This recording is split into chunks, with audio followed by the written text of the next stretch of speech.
Hi all. Okay.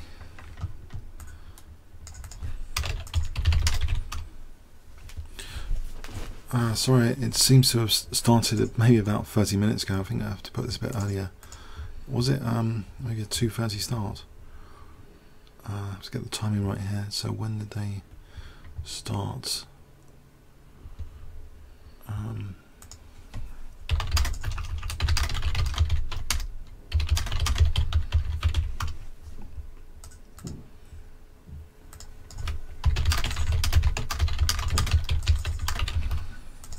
Hi all. Okay. Hi there, Blackburn 24.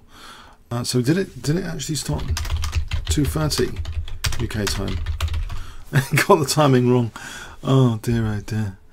Anyway, this Nakamura game's quite advanced already. Let's just check. I hope the boards are fairly okay.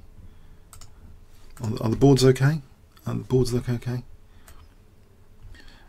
So let's have a look at what happened in the Nakamura game against Lee. Actually, I should have really.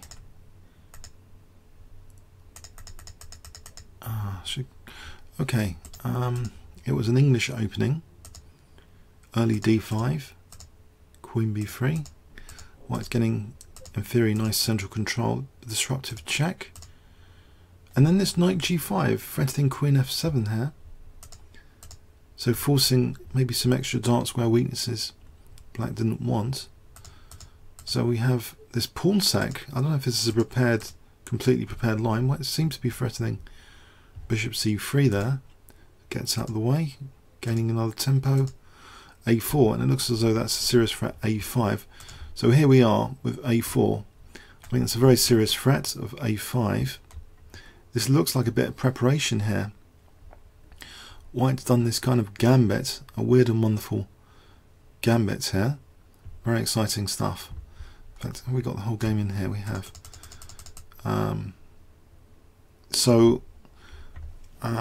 Yeah. So I have to remember 8 o'clock ICC time must be 2:30 UK time. I don't know if we can work that out.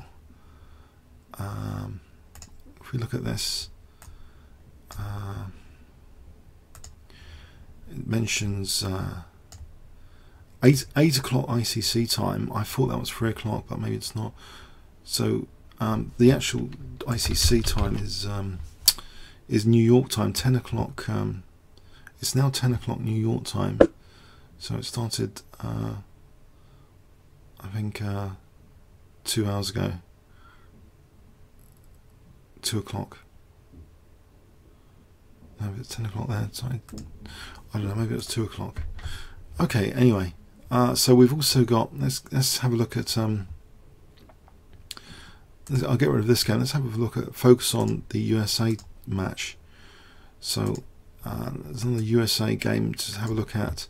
Ding Liren against Kamsky, and we'll also have a look at Honestchuk against Wang, a little bit potentially, and then Boo against Robson. Okay, but I think the main interest at the moment, my favourite player actually, so I'm going to be biased to my favourite player. Let's have a look at let's stay focused on the Nakamura game.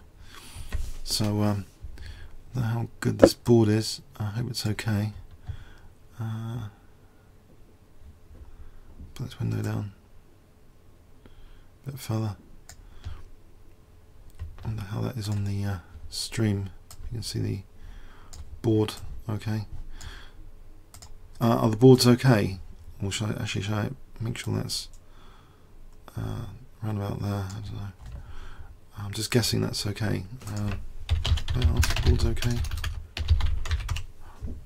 Actually, I've got my preview thing here. It seems okay. I think. So we've got a very interesting situation here with this gambit.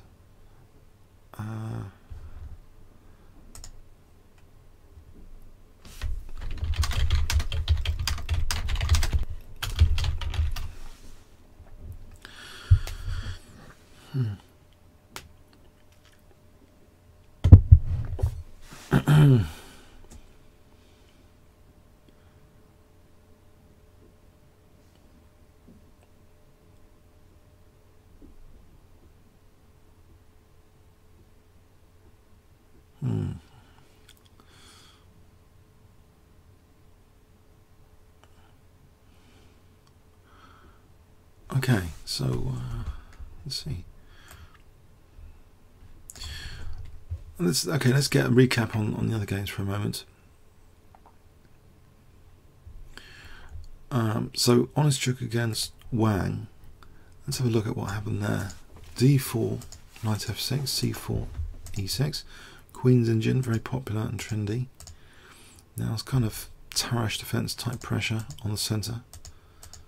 Now it sort of looks a little bit like Grunfeld, except okay, it's it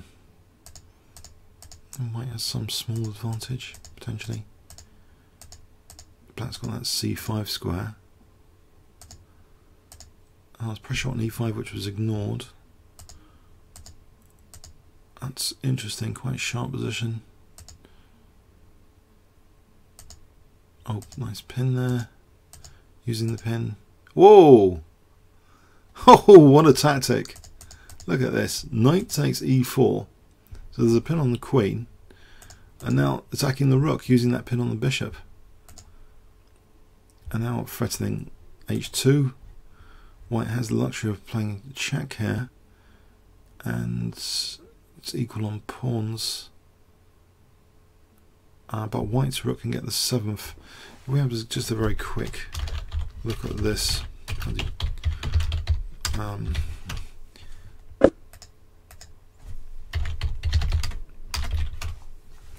So I would imagine check. And then I suppose the rook could take.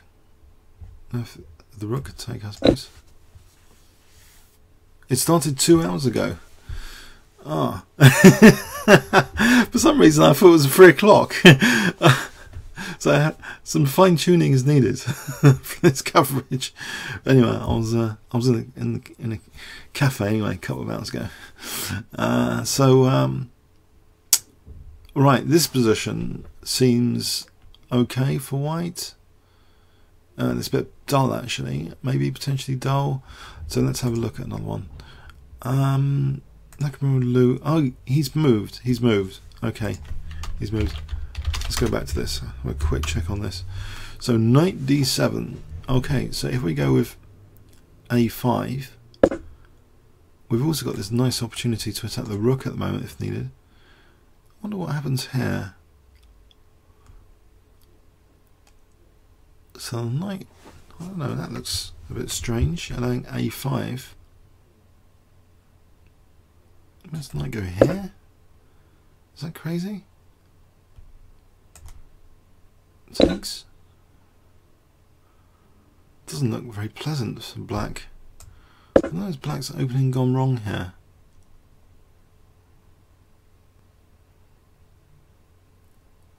There's actually, even in this position, there's rook takes C6. Potentially. This sort of thing. Check. Check. Check.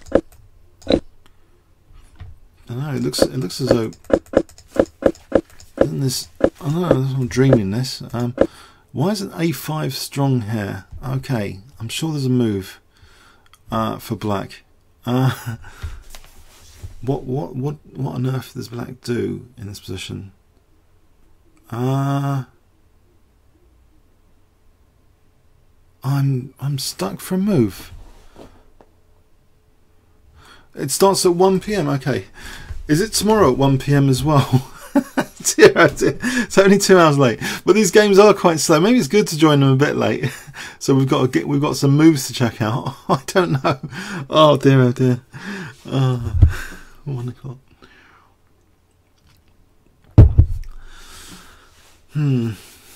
But yeah, I mean, this looks. What does black do?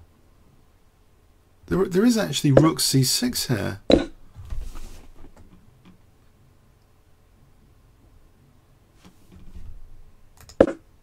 It doesn't do that. He has played a5. The knight has gone back. What's wrong with queen takes b7? He has played queen takes b7. We're going to find out. Here, there seems to be rook c6. Am I wrong about that? I haven't put this through an engine, I promise. I'm just wondering about rook c6. Because rook c8 forces queen d8, and then we've got taking on f7. Isn't this cool? Rook takes c6 here.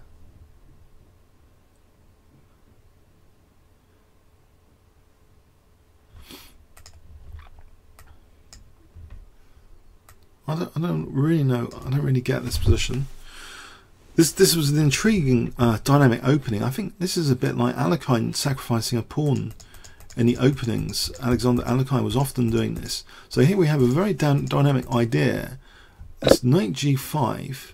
Now we've got that position with rook b8. I'm wondering if rook takes c6. Oh, he's played queen takes c6. Maybe there's something wrong with it. Queen takes c6. And now black castle. Okay. Maybe there was something wrong with that. If we just go back here. Maybe black would just castle here. Just ignore that. Could just castle here. So that's not a big deal. Possibly that's why. So queen takes c6. We have castling. Okay. So white is now a pawn up. And this bishop looks fantastic along this diagonal. It looks as though rook b2 is not possible because of queen c8 and then bishop c3. No, it's knight f8. No, knight f8. So we can't play bishop c3 because we lose that knight. So how do we defend b2? If we wanted to defend b2, maybe just b4 is possible here. But hang on, b4 runs into maybe knight e5, and then we're on we're on d3. I don't know if that's queen c3 is a big deal.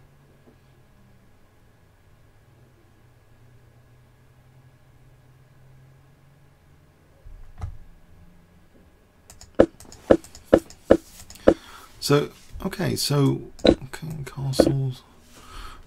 Do we just ignore? If we just ignore that, can we afford to ignore that? Positional sacrifice of some sort. What do we do with this knight here? We can actually attack that rook. The rook moves somewhere. Oh, he's moved the knight back. So not castling yet. Move the knight back.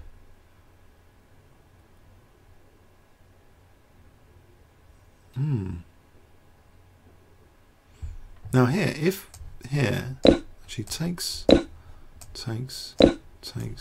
Check. Now if king g7, we've got bishop c3 check. And if knight f8, we might.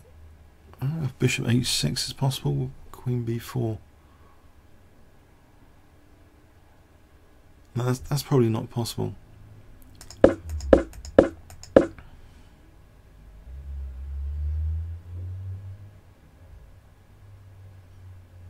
Actually, queen c3 and then bishop h6 would win the exchange.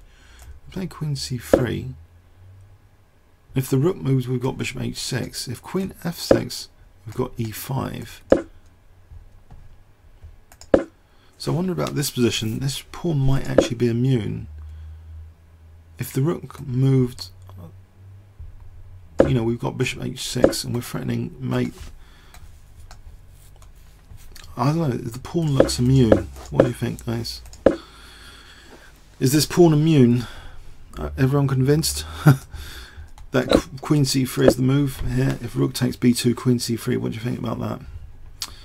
I pose the question to the floor here. Queen c3. That looks as though it's a fantastic double attack.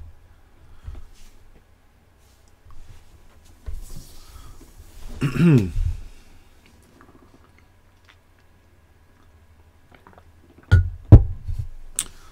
someone just note this for future reference? The ICC time that this started, was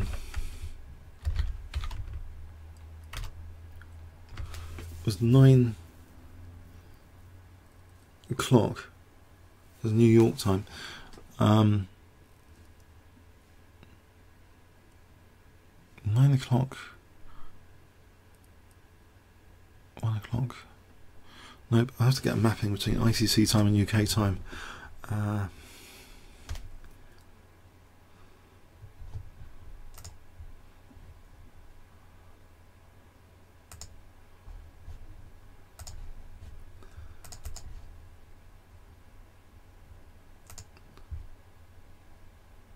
Okay, I'm going to make a note of this. Game starts at 8 o'clock ICC time. So 8 o'clock ICC equals 1 o'clock, 1 PM UK time. So that means 9, 10, 11, 12, 5.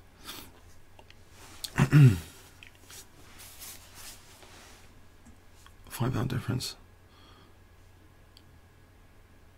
Just to get this right for future events. Okay.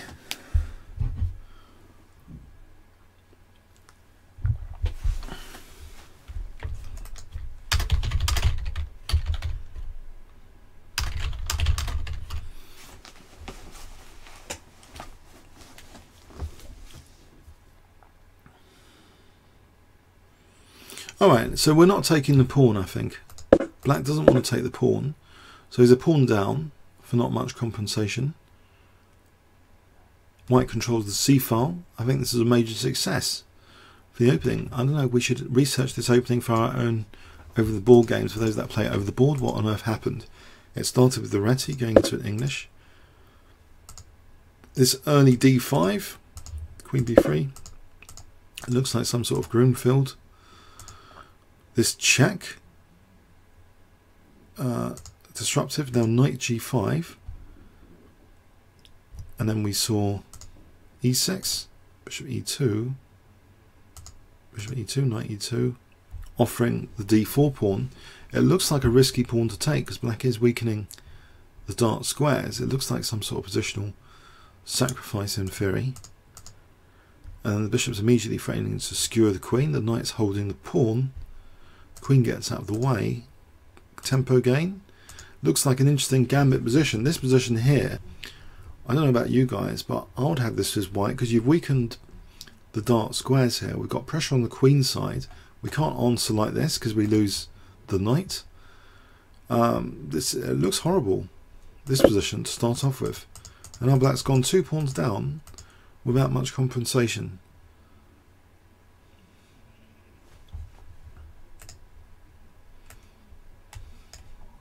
Okay, so what's happening while we're waiting for that black move? Let's see. So, what were the other games? What's happened to the other games?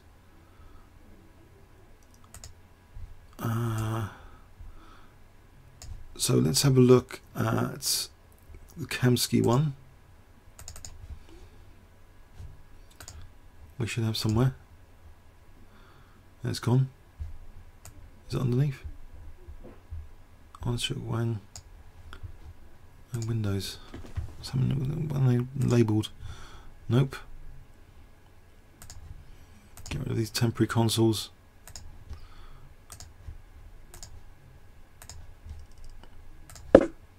And this one, get rid of that.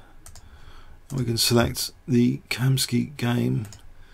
So Ding against Kamsky. Let's examine what on earth happened here, just out of interest. So if we check this out,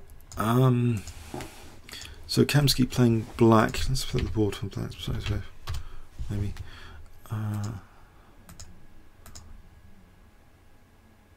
Maybe not. That didn't quite work as intended.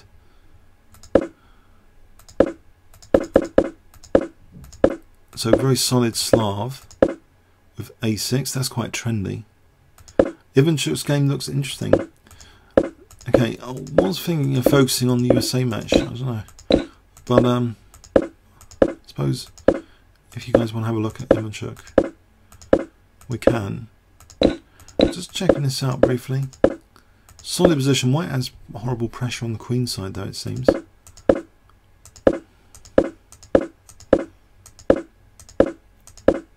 Oh, that looks nasty pressure. Oh, Kamsky's, I don't know, I suppose it's good to start from a solid position, the Slav. It's all the rage, the Slav defense. And it looks as though in this position, White has, you know, the space advantage, and I wouldn't like necessarily to play with the black pieces here. This knight looks a bit of a pain. Don't know what you guys think about that. And the Boo against Robson game. Have a quick look at what happened there. So Robson was black.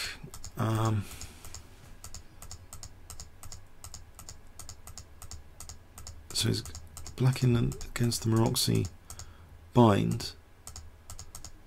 Oh, hypermodern. Actually, let's just do it with this. So black's playing very nice hypermodern moves with the queen to a8. I kind of like that, just from an aesthetic maneuver point of view, celebrating hypermodernism. And I like also this maneuver. It's all pretty neat stuff. The knight coming to g6. It was one of Alekhine's favourite manoeuvres with White, to put a knight on g3 quite often against the Queen's Gambit. So we've got this nice hypermodern pressure on e4. So it's quite stylish the way Black's playing. Don't know if it's any good, but it's stylish. He's got a nice sort of hedgehog. Doesn't seem too dangerous as hedgehog positions go. Yeah, so yeah, that's pretty solid and compact pawn structure for Black.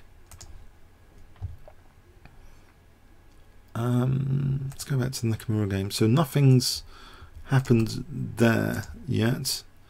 Alright, let's have a quick butchers of the Ivanchuk game, since someone's mentioned it. Okay, just quick. Ivanchuk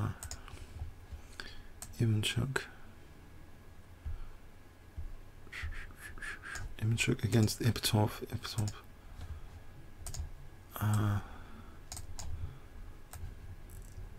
There's some bad game scores that seem to be occurring on chessgames.com. I noticed the game scores just incorrect for some games, unfortunately. So what happened here? Ivanchuk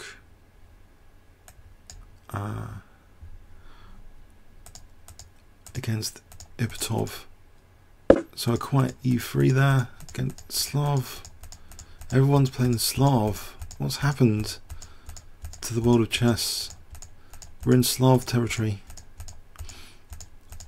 And okay, it looks a bit, don't know, why does Ivanchuk recently move all his pawns like this? I don't know, it looks a bit weakening potentially, but I guess he knows what he's doing.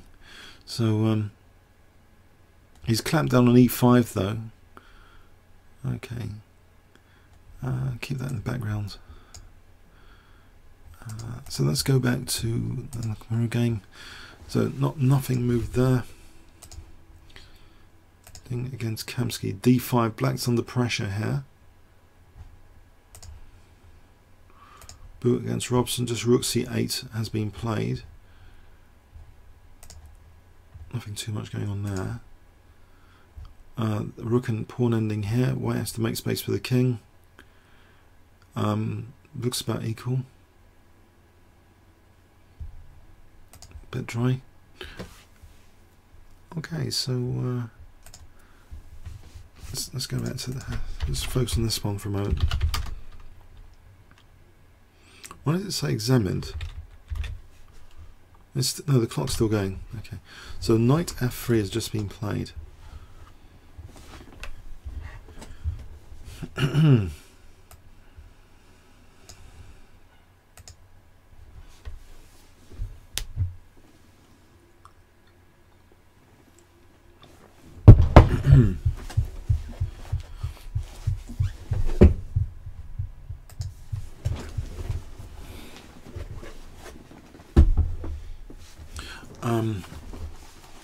Actually, we'll have a peek at some other games if there's anything else of interest just to check out.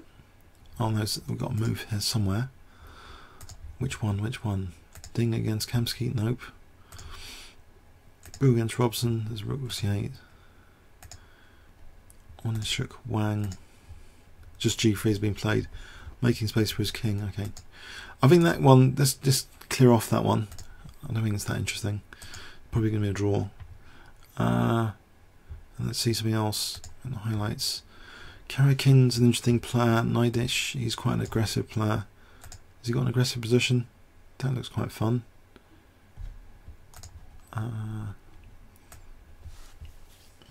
Giri's won against Abdul already. What happened there? Interesting.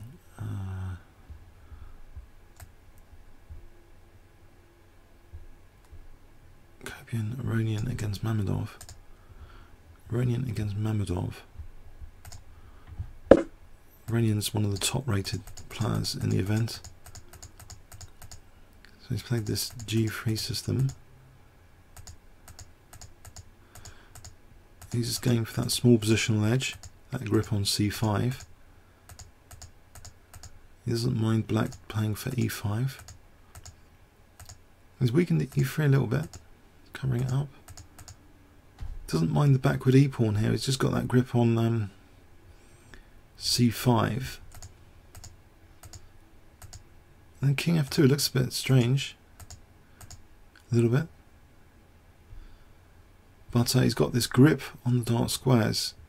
Probably he can play Queen. Can he play Queen A6? Actually, just check this out.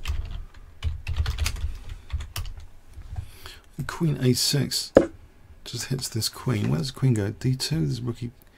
No, it can go to D2 here. No, he's just taken on G7. Alright, so he's got something in mind. Queen B2 check.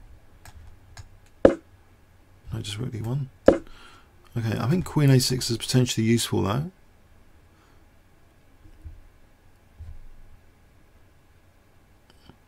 He's covered that D2, so maybe he's getting ready for Queen A6. Look at that backward C pawn play. He doesn't mind the backward E pawn. I suppose it's which backward pawn is more exploitable, the C pawn or the E pawn here. King's actually fending the E pawn. We can get Queen A6 in. That looks to be a very, very pleasant advantage. Okay. Right, so back to the Nakamura game for a moment. So knight F3. Ding against Kamsky. Queen C3. This looks like torture for a while, at least, for Kamsky. Would we really play the Slav ourselves like this? How many of you would play the Slav defense like this? Just show you this again. So it was C6 and then this A6. I wonder why this move is so popular. I mean, I've seen it quite a bit. Let's actually just go back here. It's a popular system. Maybe it avoids quite a bit of theory and still in that very solid territory. Both sides fianchetting their king's bishops. This release of the central tension leaves B7 a bit vulnerable. Bishop G4. Why Kamsky's playing this sort of position? I guess fundamentally the structure is without too many weaknesses. So if black can just simplify, there's probably weaknesses for white, but you know, white does seem to have carved out something here. And these isolated pawns, I don't know. It's still, we've got compensating pressure on B4 that has to be dealt with. Queen C3. So we're looking down that diagonal. The knight looks very nicely perched on C5, but can it be challenged with knight E6? I'm going to lose C6. Well, B4 is always a problem. We can always take on B4. I don't know, does that look solid enough for black? What do you guys think? Is this better than playing, say, the King's Indian defense? I think I keep thinking King's Indian defense is old hats when I see all these Slav defense games. I don't know about you guys. I'm starting to think Well, if everyone's playing the Slav defence all the time, I think I should get on that bandwagon. But you know, you have these sort of positions which don't seem to have that much dynamic potential. But on the other hand, it's quite simplified now, and White's potentially got weaknesses from this. Let's go back. So Ding against Kamsky. So Nakamura against Lee. So this knight f3. Black's got severe problems, I think, here on this Nakamura game. So White probably wants to play Queen c3 anyway, even if Black doesn't take the pawn, and then we can start playing, you know, Bishop h6 maybe. There's also Bishop g5 to just create weaknesses at some point if needed. So let's say, I don't know, give Black a move, knight d6. What could White play here? I don't know, rook c8's coming up maybe. So maybe bishop, no, maybe castles here.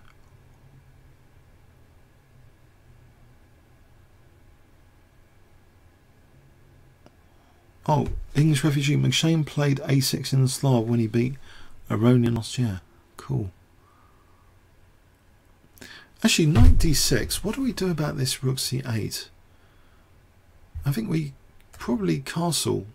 Let's examine just castling. Rook c8.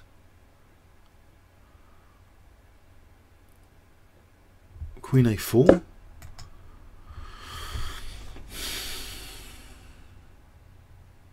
Yeah, it looks as though knight d6 is a logical move here, to just put pressure on e4 and prepare rook c8. So knight d6. We can play a forcing move, bishop g5, which to eke out f6. But with rook c8 on the cards next, and this is getting a bit dangerous, surely, to do this. I mean, I suppose the bishop's protecting c1. That doesn't do anything to prevent f6. I think probably just castling here.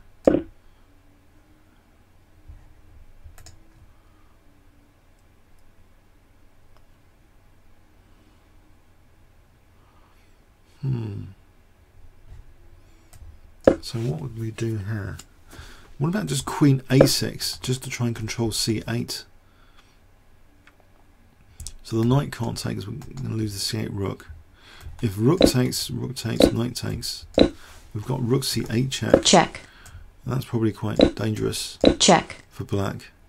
So it can't move the queen. If it moves the knight, that looks horrible for black intuitively.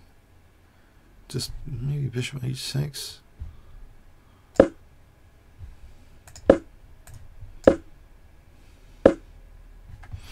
Let's go back here. So any suggestions for knight d6? What do we want to play here for white? Do we agree on castling? Everyone agreed on castling here? Or is there a better move?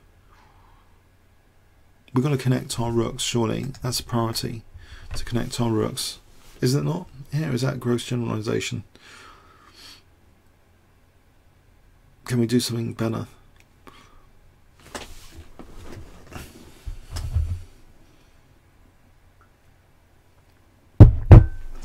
What do you guys think? Knight d6 looks like a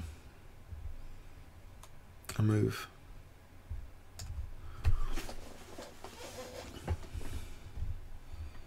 e5. Oh, that's a powerful forcing move. Pardon me. e5. Of course. So there's no time for rooks here. We just play e takes.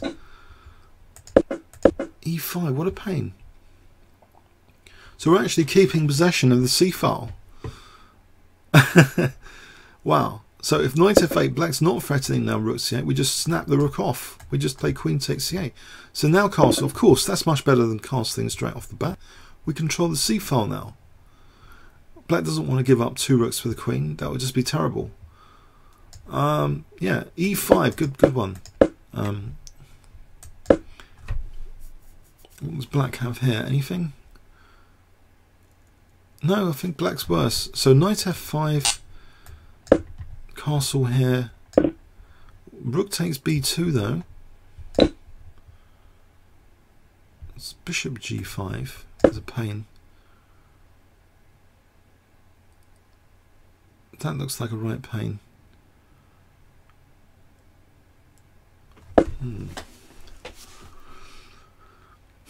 This position here, black doesn't really want to play f6, surely.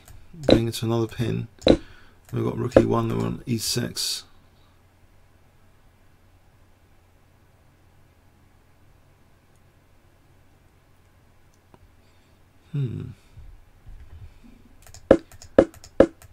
e5. Everyone agreed on e5 then. e5 is probably the best move now, come to think about it. Forget castling for a moment longer. So it was a gross generalisation to castle. We've got e5, keep possession of the c file while we can.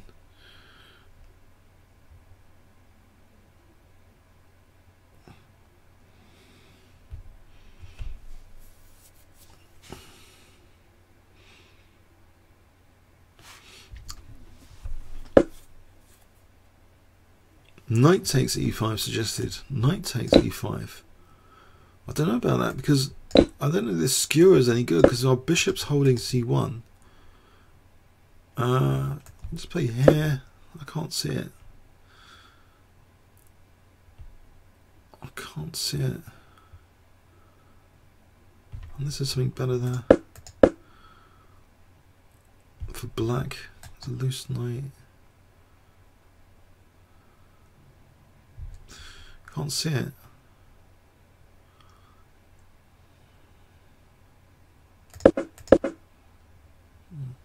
Shall we check out another game for a moment? So Ding against Kamsky. Okay, Ding's played h4. There's a like positional squeeze going on here. Boot against Robson, rook c2. Hedgehog stuff.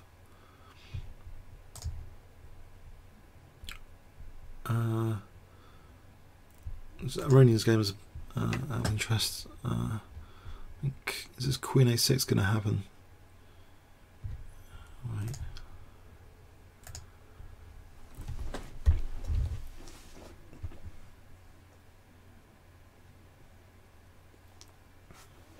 Is anyone playing in the London Chess Classic coming up? I'm tempted to play, but it'll be quite grueling. I don't know, and I have this temptation like to do videos, and I'd probably be too exhausted to actually play proper chess because I kind of mix doing videos with trying to play in the tournament, which isn't a good idea generally. But is anyone playing in the London Chess Classic coming up? There's a FIDE Open, so you can go there and play in the FIDE Open as well as all these rapid plays and watch the masters like Iranian and etc. playing this this rapid tournament this year.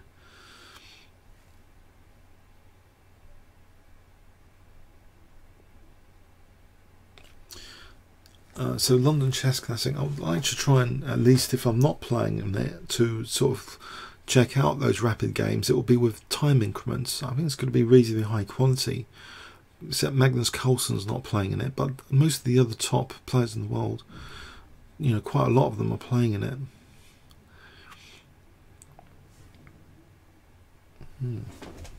Okay. Well, there's any other interesting games here. This Ivanchuk's game. I just don't know why Ivanchuk, right, is playing with all his pawns like this a lot of the time. I suppose he's clamping down on strategic breaks. If we just examine this carefully, pardon me, hiccups, and just go back here to see what happened in this Ivanchuk game. So black's often trying for the e5 break at some point in theory. So he took on f3 as a sort of positional sacrifice, giving up the bishop pair because he wants to inflict e5 with greater effect later. So he's playing for that e5 soon, one would think. Not quite yet. And the bishops just dropped back. I mean, this is interesting. Why drop the bishops back? I suppose the rooks have a fine view of things without the bishops in the way for any CD or something. If black had played e5 there, that's interesting, but black didn't. I suppose d5 is too loose for the moment. And now look, he clamps. I think he's about to clamp down on e5. So he plays c5 in conjunction with f4. So c5 is definitely releasing the tension in the centre for e5 to be more effective, and then he clamps down on e5. And then black, you know, we get this very locked-in structure now. So again, in terms of the structural breaks, it's quite long-winded, or is it now? Black's maybe going to try and use the G file later, with G takes F on the cards. But White's queenside play seems a long way away to strike later with B5. It's a long way away to inflict B5. So I don't know. Interesting strategically, that game. So Aronian's game. It's King G8. Go back to the Naka game.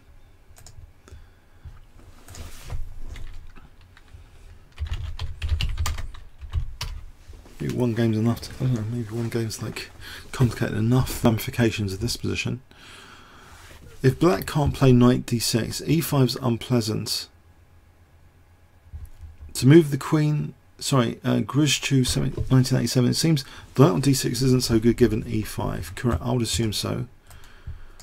So you're saying it'd be more interesting to move the queen than later knight e7 with the idea of knight d5. Yes. If the pawn moves. So where do we move the queen without losing the knight? This knight is a problem here. We can't move the queen away from the knight. And if we took on b2 out of interest, does that actually fall victim to queen takes? No, I keep saying queen c8. No, just queen c3 again. Just queen c3 and bishop h6. Right, so if queen f6, we've got e5. That's bishop h6 idea. A bit of a pain, this position. I don't know what to do with black. So maybe good news for the new USA on this board. I think it would be good news. I suspect Necker's going to win this. He's going to have a huge rating performance. But he did lose to Aronian in one game in this tournament, unfortunately. But I think the USA have played the strongest teams now. I don't know. Does anyone know why England's not playing? But they didn't qualify or something? There's only a few selected teams in this tournament. It's funny, Egypt's playing and England isn't. So, yeah, I thought that's a bit of a shame. I mean, from my perspective, biased perspective, being in the UK. So we didn't seem to qualify for this tournament. Does anyone know about that?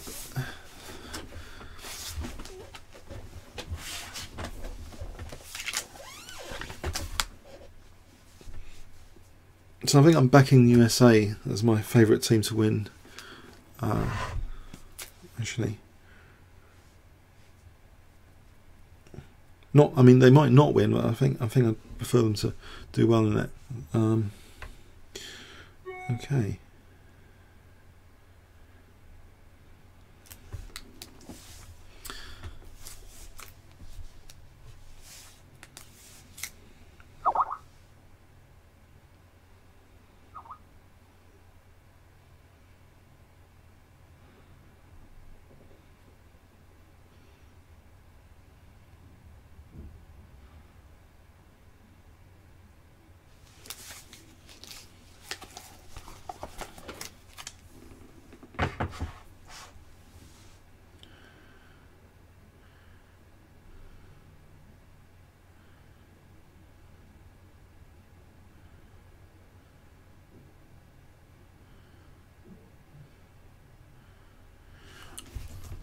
I'm just going to quickly make a call. I'm just going to be back in a few minutes.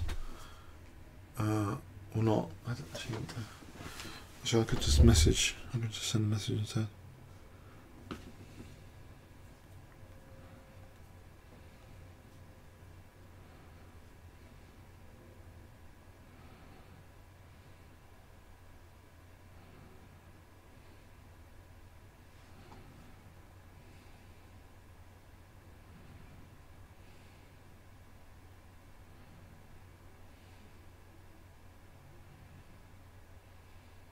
Alright, there's no big deal.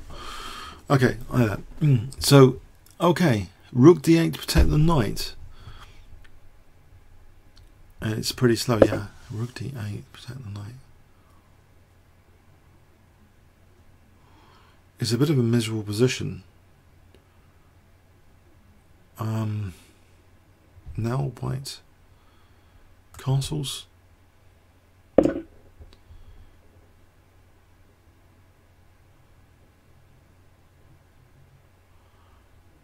queen tries to move somewhere. Where can the queen usefully move? Oh, he has played rook d8. Well predicted. 50 points to you, Grestu, 1987. And white has castled. 50 points to me. But the problem with queen f6 now, we run into a skewer. If queen f6 is a skewer, so he's played actually e5. Okay, e5. But even so, bishop g5 seems to be a potentially useful move here. What would black do here? Because if f6 would weaken this diagonal, that might be quite useful.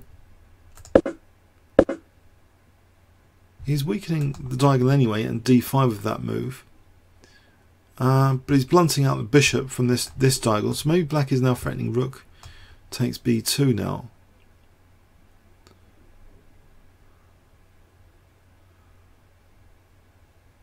White can indirectly protect the pawn maybe with bishop g5, and then bishop h6. And if rook takes here, maybe queen takes here. I suppose there's a king Check. f7.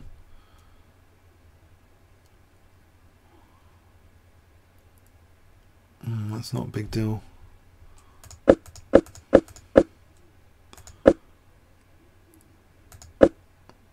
There's a check here. Oh. Hang on a sec. Bishop h6. Here, what about if we throw in a check here? Check. That makes that more painful, the whole thing. Doesn't it? Because queen f7 we can take on here. Are we winning material? Check. We're just a piece up after. Check. And if king h8, then we just take here. So actually bishop g5 could be useful for this check, couldn't it? And then we just play bishop h6. Sorry, we play check. Check. And then queen f7 here. No.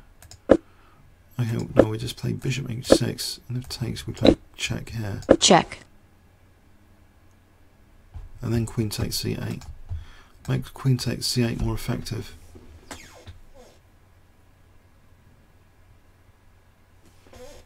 So bishop g5, and then bishop h6. What do you think about this position, guys? Do you think this is interesting for white?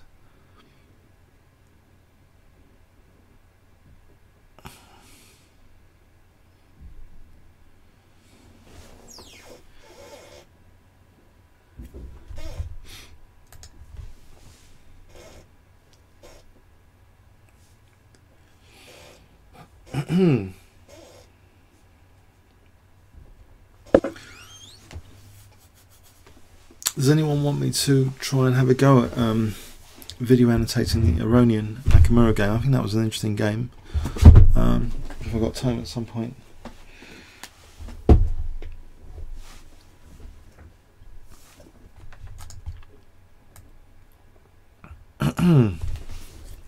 This position here. Would everyone agree that the pawn's immune because of a check? Check. I think this queen takes c8 is a neat trick here. Is that sound? That looks sound enough to me. Bishop g5. We don't know what black would do there.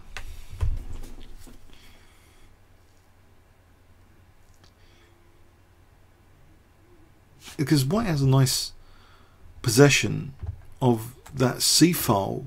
This is always a forcing move to factor in. Oh, he hasn't played that. He's played rook d1. Aha. This looks still like on the cards though. If it takes bishop g5.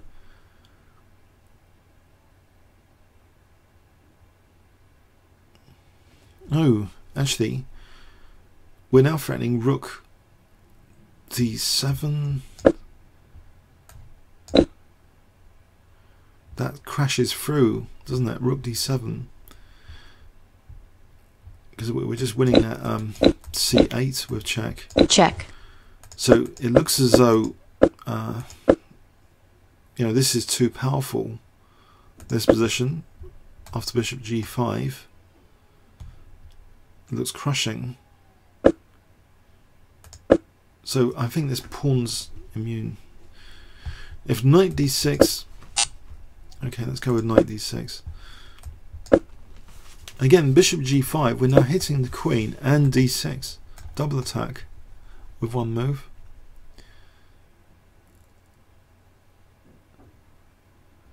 If f6, I think we just, oh, this looks like torture for black. We can take on d6, and this position looks grim here with this mighty pin. Just winning pin, really. It's winning that pin. So I think this is good for this bishop g5. Knight f6. Okay, let's have a look at knight f6. Oh, he's played f6. He's actually played f6. Right. That gets rid of most of the horrible tactics, I assume.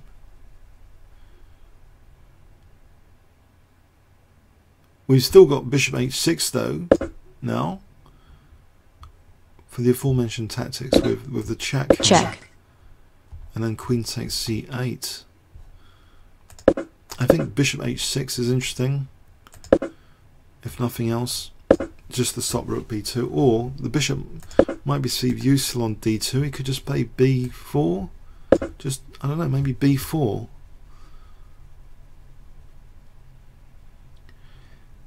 Or queen c7 looks nasty for that pin now. Queen c7. Black's in a bit of a bind in this position with queen c7. Surely.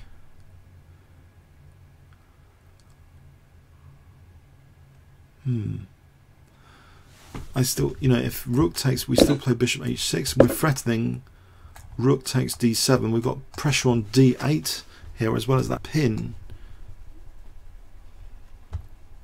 So either, I mean, it looks as though white's got such a pleasant position that either queen c7, I can't see what's wrong with queen c7. I can't see what's wrong with bishop h6. These are like lucrative moves. Martin Christiansen, you say bishop e3. Yeah.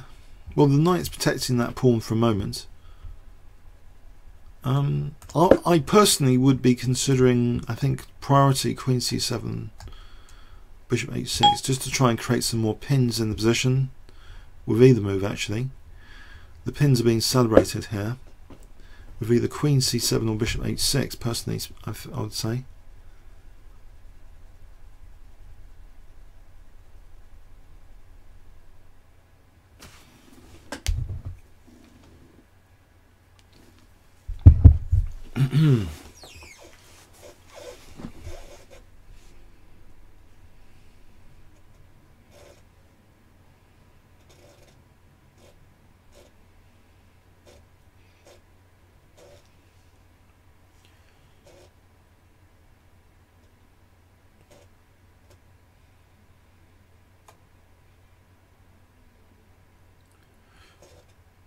Any other ideas? Okay, so black looks to be in a going downhill here. Let's have a look at Ding against Kamsky. He's played e5, Ding against Kamsky. So let's recap that. So black was suffering a space disadvantage, but his pawn's got a bit sliced on the queen side. Is white torturing black.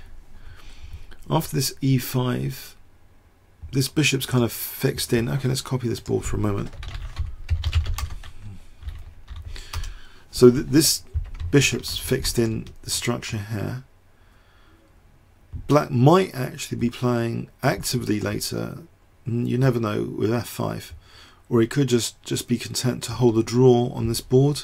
If Knacker's going to win, I think playing as a team, maybe he just wants to just hold the position here. It looks solid enough.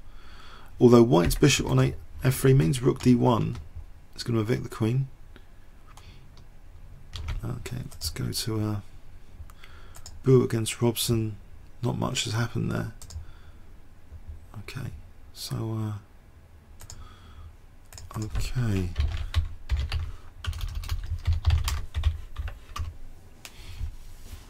Bishop h6. Let's come back to this game. Bishop h6.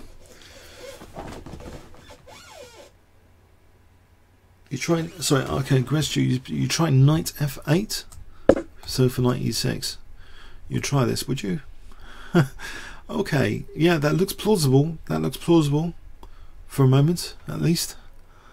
Has White got a horrible forcing move? Let's try bishop takes f8. If queen takes f8, this check looks a bit mean. Actually, check here looks quite crushing. What do we play here?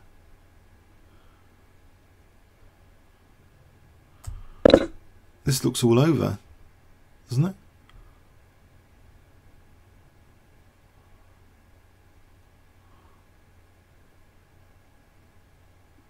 Somehow it looks over. And it's just like, yeah, it looks all over, but I can't. Okay, well, maybe just rook d7 actually. Rook d7, and then we're crushing with queen takes d7. I don't think knight f8 might not be playable actually. What do you think about this? Just bishop takes f8. What would you play here? Grestu knight a7. What would you play here? If rook takes f8, we just play rook d7, don't we? Maybe I don't think it's working.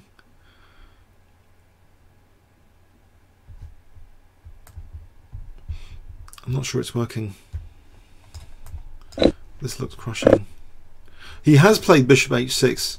You heard it here first. Bishop h6 has been played. So I don't know if Black's got that many moves in this position.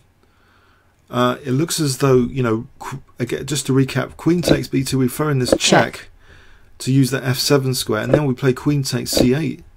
That looks to be massively winning for White. Or king h8, we just play queen takes c8. So I think rook takes b2 is ruled out.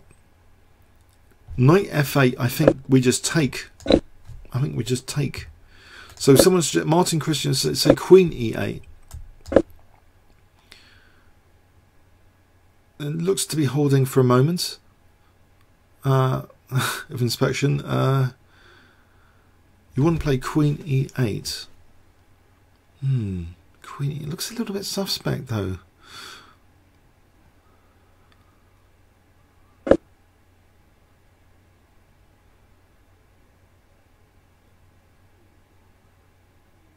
Interesting.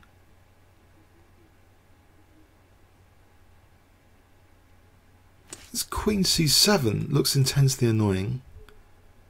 I don't know if it really does much. Queen c. Actually, we're threatening rook takes d7 to win b8. So queen c7 might be a useful move.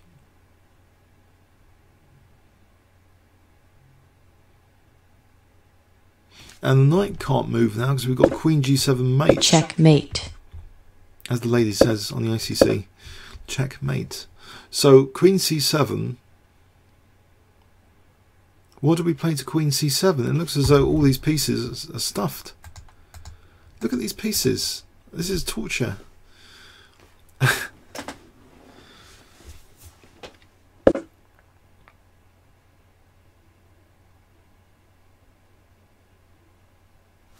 I don't know about queen e8. I think Black might not have a useful move here. I suspect Black hasn't got a useful move.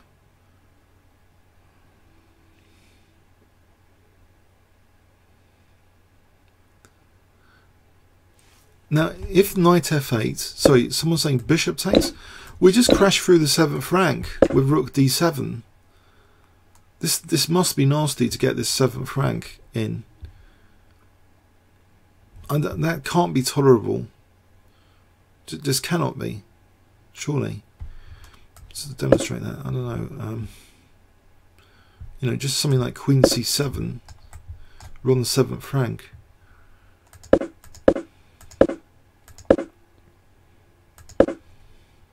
I don't think black's got a decent move.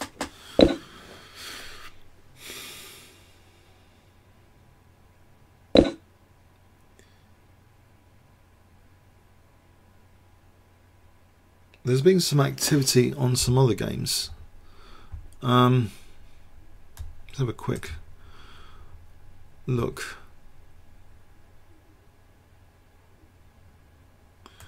Ding again. Whoa, what? Kamsky's played g5? Why has he played g5? That's a bit of a surprising thing. He's going for a kingside attack. Wow. Kamsky's playing for a win. It looks as though Kamsky's playing for a win with the black pieces here. So he played e5. Now g5. This is intriguing. Let's have a quick look at this for a moment. So white's just reacted with rook d1. Kamsky does throw his pawns up quite a bit in his games. He tried that against Magnus Carlsen. I think it sort of backfired last time he played Carlsen, moving his pawns up, going some sort of attack.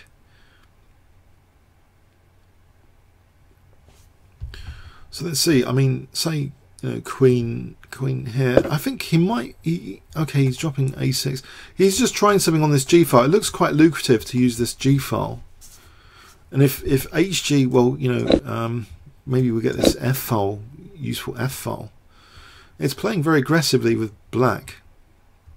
And credit to him if it works out. But actually, something naughty that white could do here maybe is king g2, and then have the option of rook h1 at some point.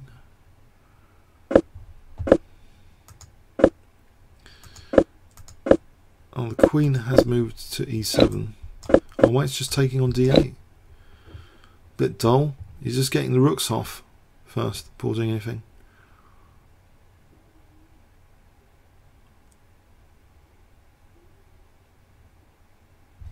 So, oh, I suppose white's better here, and one has to assume white's better. And he's kind of creating some kingside opportunities, though. But if the rooks came off, maybe he takes on g5 first, and then rook d1. Does this bode well for black, this position? I assume you can always challenge this knight. Anyway, bit complicated. Let's go back to the neck again. Queen e6. Okay, queen e6. Oh, so we had queen e6. Check. We had a check, and then queen c7.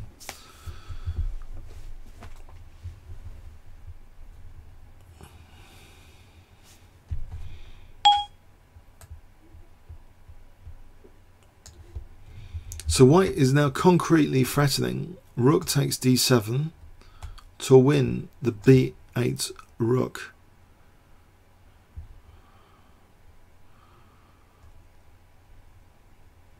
Does anyone know Lee's FIDE rating? Should I look it up on China's top players on the FIDE list? Out of interest, Lee's FIDE rating.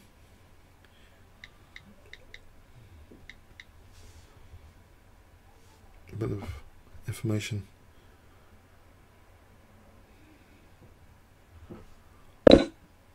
King e8 has been played. Isn't simply rook takes d7? Oh, there's a back row. There's a back row. Look, there's a back row issue.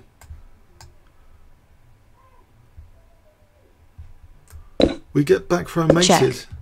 We've got to make our back row say for throwing h3. That would stop queen g4 as well. So, I don't know, h3 looks plausible without weakening f3. If we played like g3, we're weakening f3 a bit. It's unnecessary, isn't it? Just play h3. So now we're threatening rook takes d7.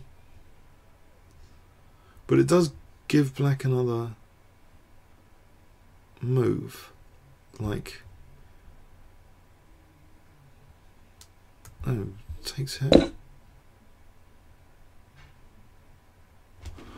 Is that possible?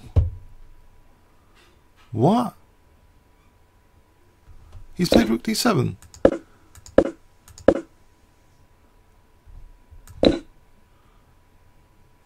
Oh, there's no back row issue. There's no back row issue. This is nonsense. There's knight e1. Knight e1 here. We've just got knight e1, haven't we?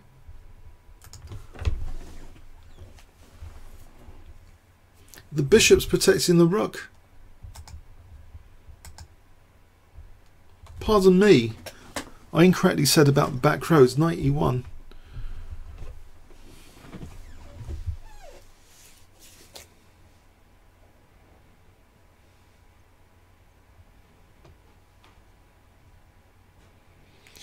If this is Lee, I think this is end of game, isn't it?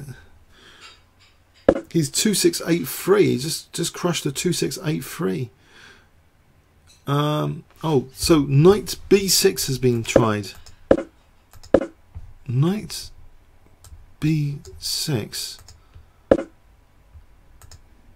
Wow. Knight b6.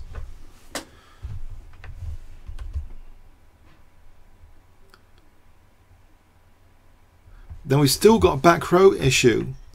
If we play queen c7, then taking, and then there's no, you know, there's a back row issue. So where does the queen go here? We need a clever tactic.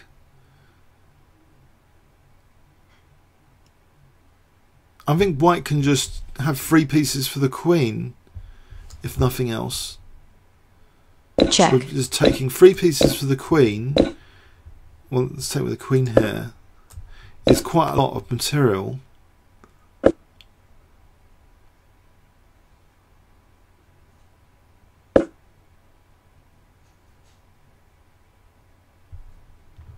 What do you think about this 3 pieces for the queen? Let's see if this is forced. What else does white do here? He has got that back row issue in principle.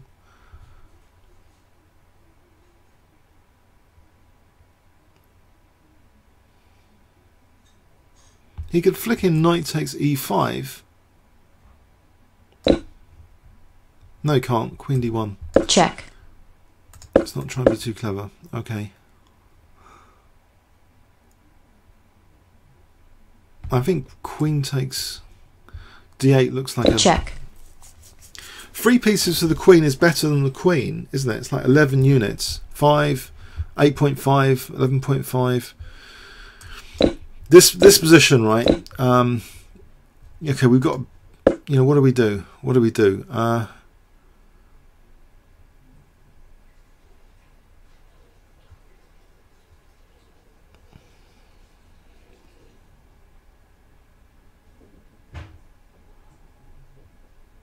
Coordinate here. Is it trickier than we thought? Say rook c2 here. If here we just play rook d2, I could sort of harass e4, I suppose. Sort of short-term threats. We get this position and we start sort of playing h4, king h2. Bishop g7 at some point, and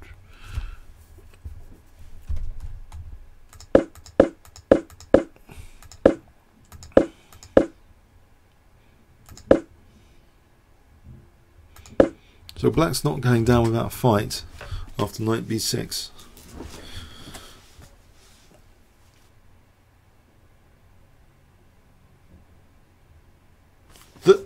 What? Knight takes e5. Queen d1 check. Check. Oh, rook takes d1. Oh, we can play rook takes pinned. Oh, yeah.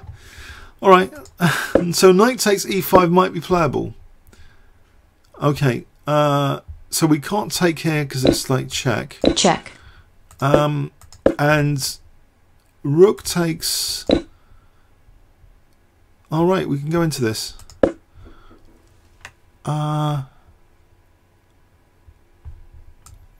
Knight takes. Knight takes. And we're just 2 pawns up. 2 pawns up.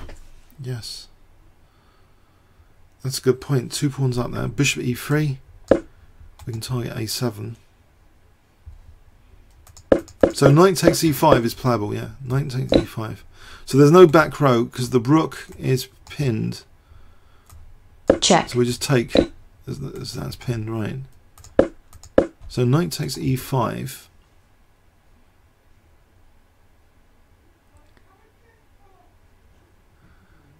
If queen d4, we've got knight c6. If queen, where does queen go? Queen, yeah, knight takes e5, yeah.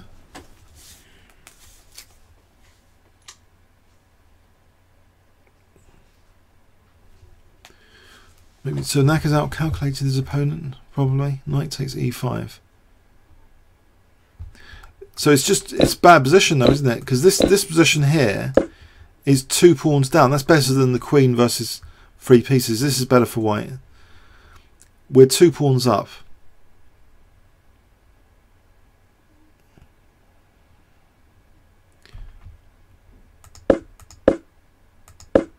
Knight takes e5. What a move. Knight takes e5.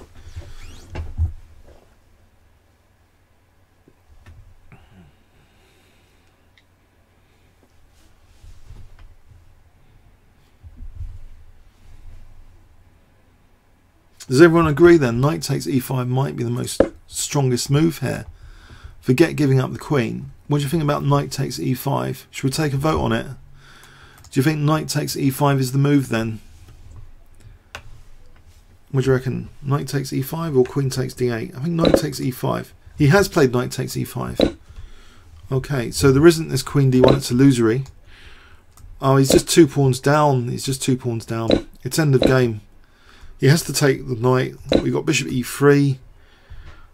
Or maybe we can even do better. Can we do better than bishop e3? I think this is a passed a pawn if we take on a7. I don't think black is going to take here and allow this past a pawn. So 2 pawns down, that looks pretty miserable. I would suspect black would resign there. If he plays like a6, it's just 2 pawns down. I mean, we can just play this, we can give up b2, we can play rook c6. Oh no, we're not double attacking, but rook c6 is pretty nasty. We've got stuff like this. Maybe stronger. We'll just actually go to the 7th rank. And then bishop b6 at some point.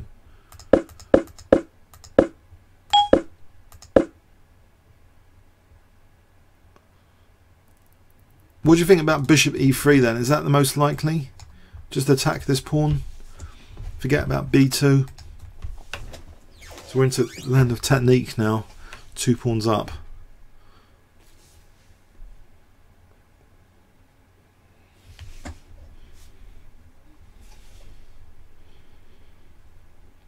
I'm always excited. Honestly, when I'm looking at Nakamura games, I seems to be at least twice as excited as other players' games generally. I'm much more excited about Nakamura's chess than most other grandmasters. I've met him a few times at the London Classic, and I've played him at Blitz at Gibraltar. He thrashed me, of course. We had a 5-minute game at Gibraltar when I played there. I don't know. I just find his play very interesting and dynamic. I think he's like a Tao style of play.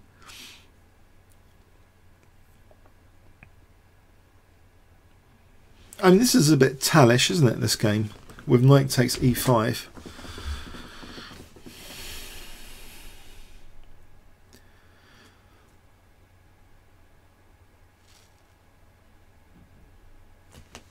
bishop e3 for me looks the most sensible. Just go for that because we've got this, you know, advanced a pawn.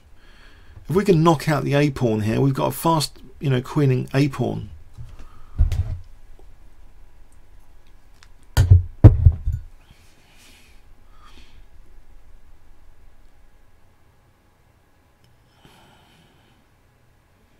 Probably, oh yeah, I played him on the ICC as well a couple of times. I even got to play a 15-minute game against him on the ICC. And he doesn't usually play on the 15-minute pool. And that was very, very strange, the comments. I don't think people generally realise the actual strength of grandmasters and the amount of resources they see in positions. And there was this idea of winning the exchange or something. It was with like huge compensation, and I don't think people really appreciate that. You know, the dynamic, you know, compensation of material. It's not evident to most people on YouTube. Dynamic compensation. You know, the amount of resolution. You know, if you think of Nakamura as a monitor, he's like a 4K monitor. You know, it's like a 4K TV. He's seeing just a lot more resolution on all the resources. Yeah, so it doesn't matter if you win material against him. He's probably got this, you know, this huge dynamic compensation. So bishop e3. Okay, I think I don't know, rook c7. We don't need to leave our back row bare. I think we don't want to leave our back row bare. Yeah, I mean, I guess, you know, g3 here though. G3 if we did want to, just for the sake of argument. I think it's unnecessary. Black might actually be getting some counterplay here. Actually, knight g4 hitting the bishop and f2. Unnecessary. This bishop's, it's just unnecessary. I think just bishop e3.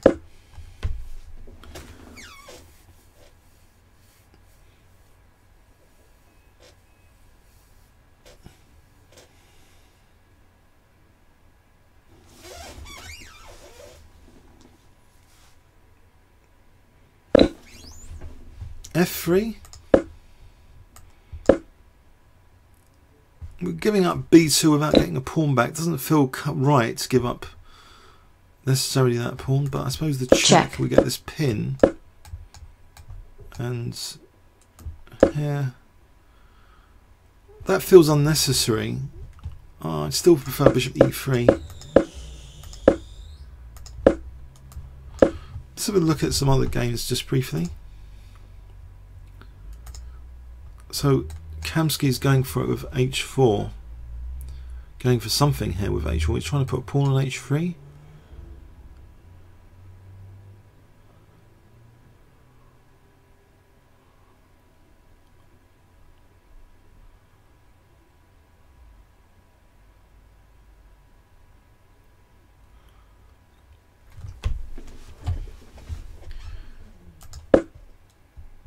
And queen c7.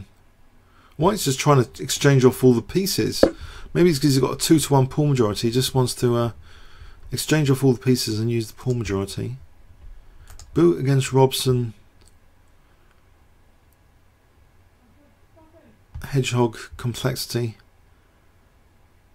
White's bishop looks a bit silly at the moment. Ivanchuk. Black's going for that G file at some point. G takes it. White's pretty solid. It's going to have that D file.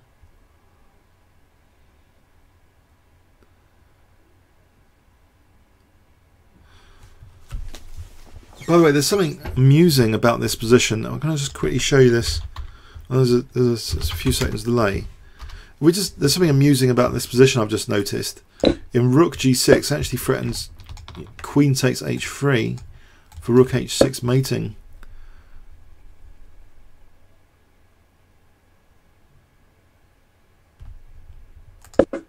If f takes, still same thing, rook g6 threatens queen h3 and g4.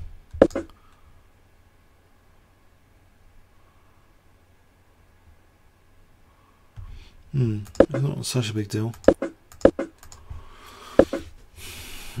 Oh,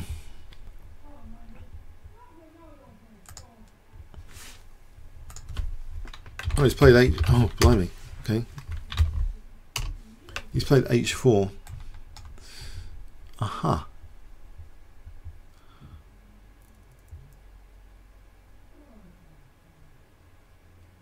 So if rook takes. Throwing check or not? Oh, maybe check. Check. And king rook over here.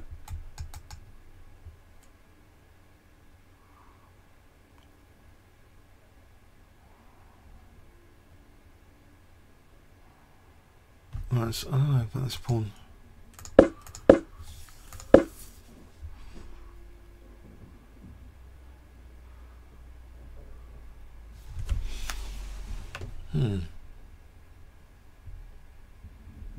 I think we just go for the A pawn. No check. Check. Rook here. We'll just go for this A pawn. A6 here. Knight C5. No, we'll be pinning that.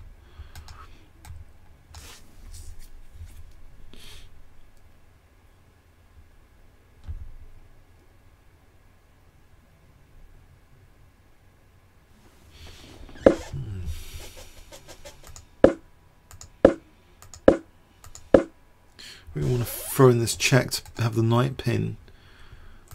I think that's an interesting nuance to get the knight pin. This position.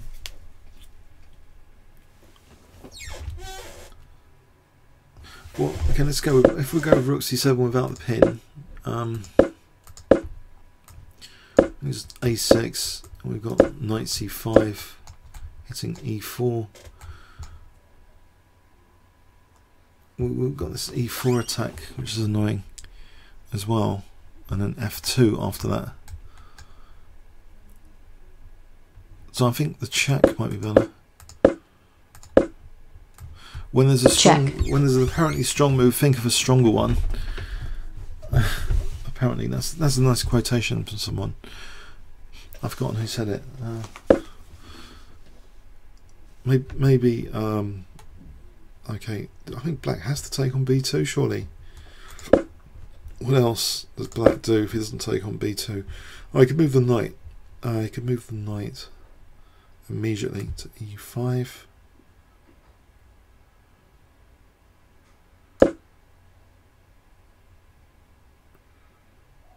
Knight e5. No rook. c7. Well, both pawns.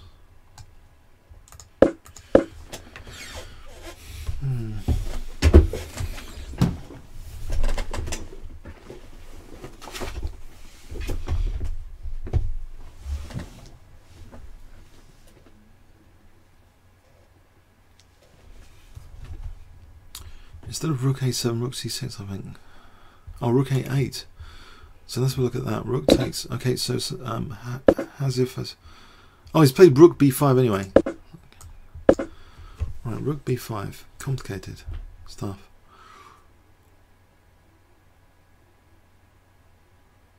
Well, White could play b4 here. Maybe. And if takes, use that tempo. Check. But your idea, as funny as if rook a8 here looks good. Oh, hang on, we're on e4, then we're on h4. No, that gets murky. We're messing this up. I'm messing this up. So this got a good point actually to play rook. Okay, we don't want to play b4 maybe. These pawns are in a row here. Okay, White has to be accurate. Actually, there's also rook h5 to take here.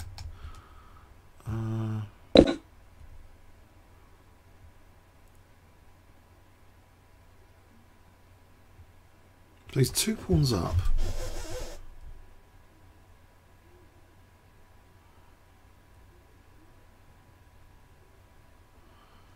Black's trying his best to be causing some difficulties.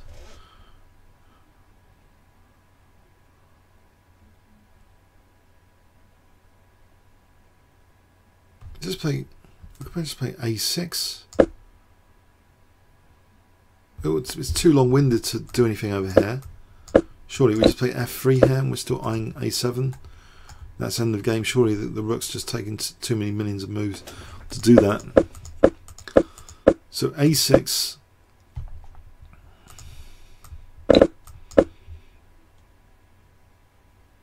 We get knight c5 in. e4. Okay, fucking. We got bishop e3 again on a7. Taking, fluffing this up. There's even no rook c7 there.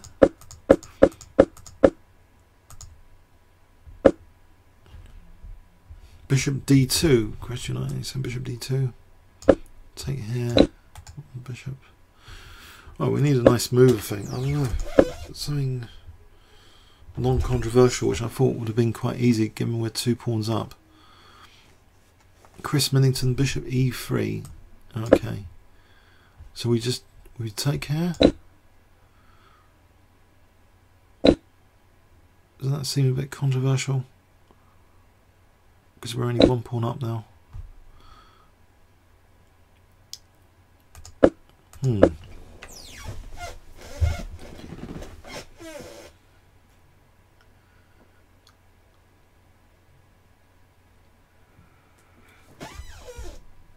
Okay, so a6, rook a5.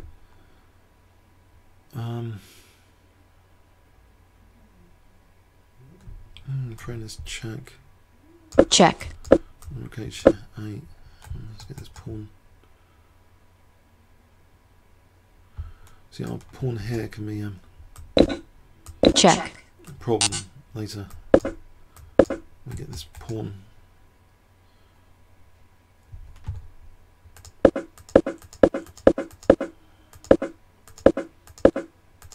And a6. Or rook c8 immediately. Check. Yes. Give up the a pawn. Just try and get this pawn queening. We take on h7 and take on g6.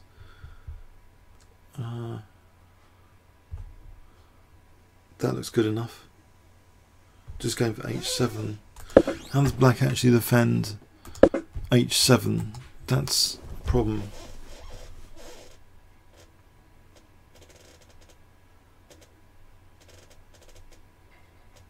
So h4 is quite far-sighted that this h-pawn could be a critical passed pawn. He didn't just play h3, he played h4. So it's 1 step more for queening on h8. That was very, very clever. So not just vacating a square for the king earlier. That was a grandmasterly move then, wasn't it? When we look at this h4 move to sort out the back row, when he played this h4 is incredible vision, maybe. That is actually, you know, once he knocks out h7, the pawn's queening. You know, h4 is not good enough. So h4 with the idea of queening, because h7 is going to drop. He knew that maybe h7 was a target in the near future, and these pawns can just be used to gain time. Once he wins h7, it's the h pawn which is the critical passed pawn here, not the a pawn. Perhaps. So what he has played is check, and he's going check to celebrate, it seems, the h pawn. But yeah, this pawn has to be taken. It's long-winded, but white's going to take this, then queen this. So I guess he's going to take here. Check. King moves somewhere, maybe here. Then rook g7. If knight f8, well, we can take this one. So what do we do about this?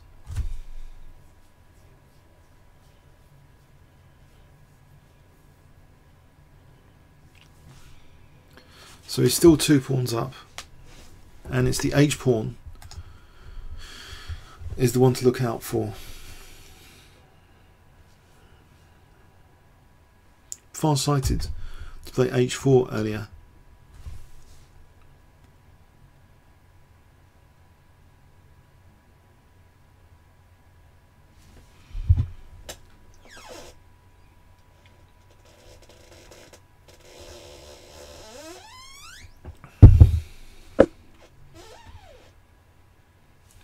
Oh, he's played bishop e3.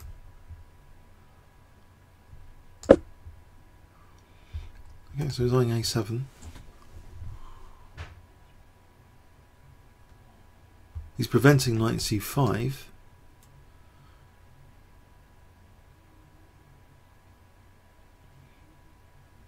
Maybe rook g7 still though, coming up.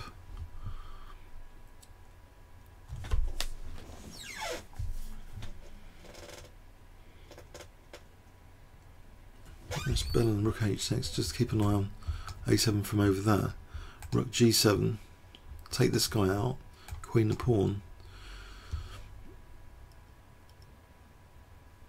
The bishop has to get out of the way anyway of the passed pawn, so it's getting out of the way with tempo again on a7. So a6, I think rook g7 looks very delicious. Rook g7 surely. If knight f8, I think we just play rook a7 here. Play on both sides of the board. If g5, we just play h5, I think. Quick pass pawn. I think rook g7 now.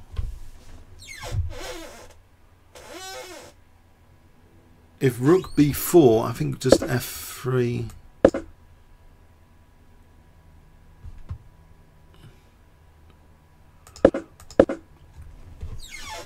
It's hopeless for black.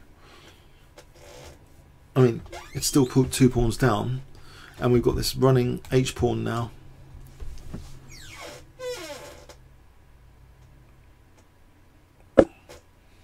He's played rook g7. Would you all agree? It looks initially hopeless for black. This h pawn in particular, I think, seals black's fate.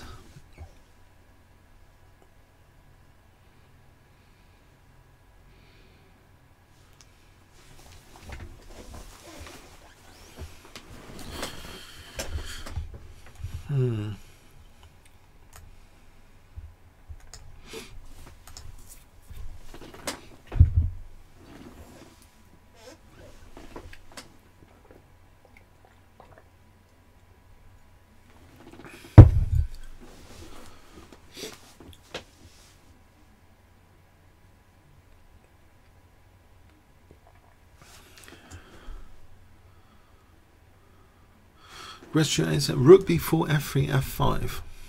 Rook b4.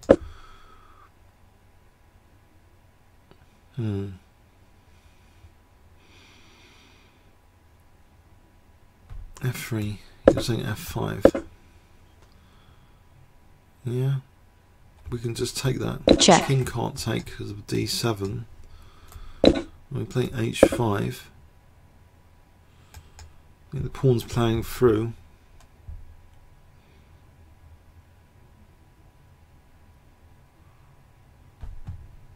Should be a technique win, I think, this one.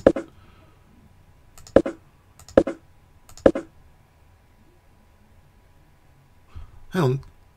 So knight e5.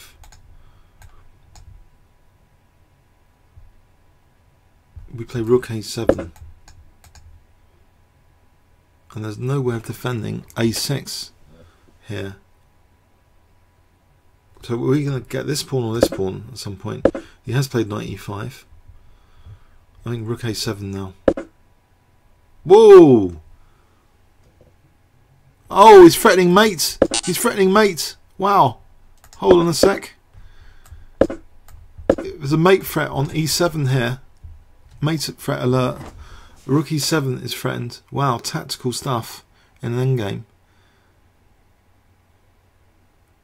I think this seals black's fate. This mate threat is very good.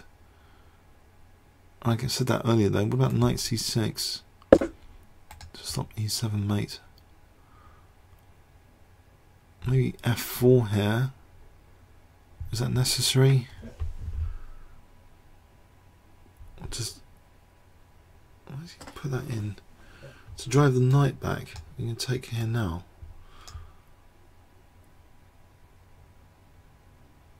Oh, there's rook c7 here. Well, that would be end of game, because then we're going to play rook e7 after. So he's played f5, bishop d4, double attack. Oh, this is intriguing. What is all this tactical stuff in the turn game? This check canal. Check. What's going on here? Check. There's a check here as well. Was this all necessary? Check.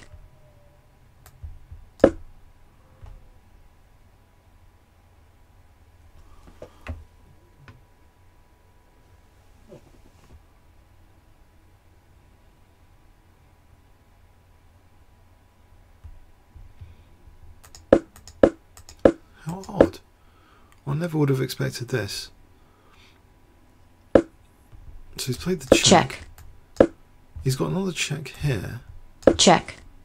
if he wants that. Well, points... No, wait. Threatening rook g6, okay. So king g3...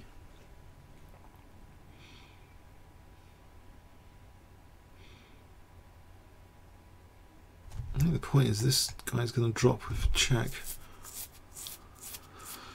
Oh, knight g4 is a bit of a liability on g4, that knight. If he took here, I think we just take, and then take, going on a6. Still looks as though black's big trouble. Every time he takes this, there's king g3.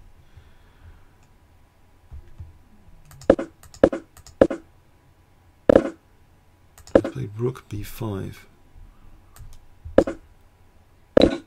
And now he's taking on g. He's going to be taking on g6 now. But this a pawn's going to drop. But his h pawn's quick. He's taking, not bothering about his e pawn.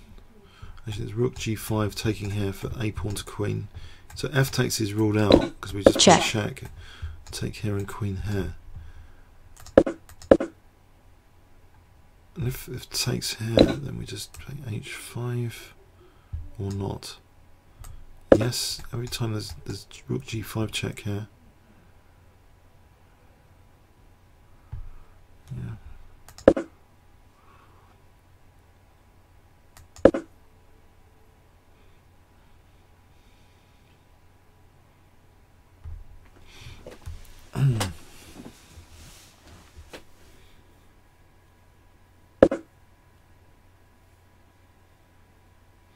Inactive. I think black resigned because it says inactive now. I think black might have resigned. Oh, that's fascinating.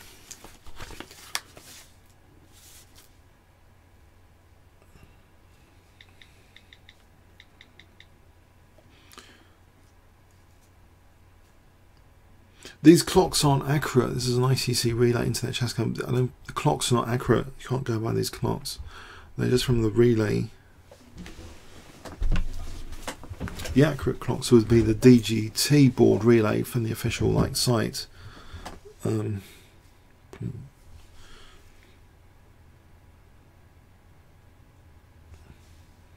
believe this game's over.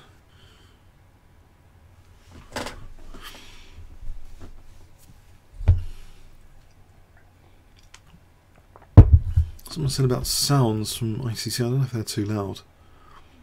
It's not a problem, maybe.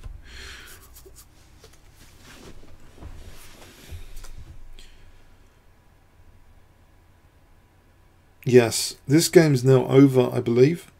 Just looking it up here. So black resigned, I think, this position.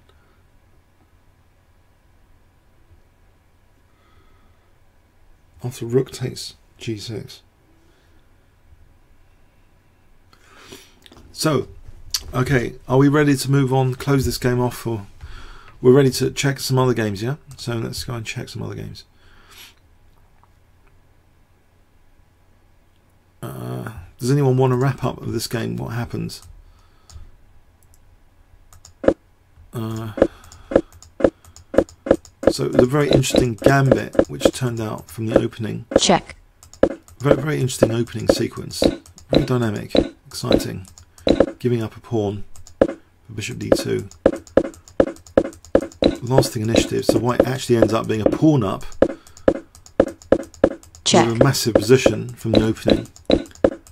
This amazing tactical sequence here, which doesn't work because that rook's pinned to the king here, so there's no queen d1, so knight takes e5. Led to 2 pawns up in the endgame. Amazing stuff.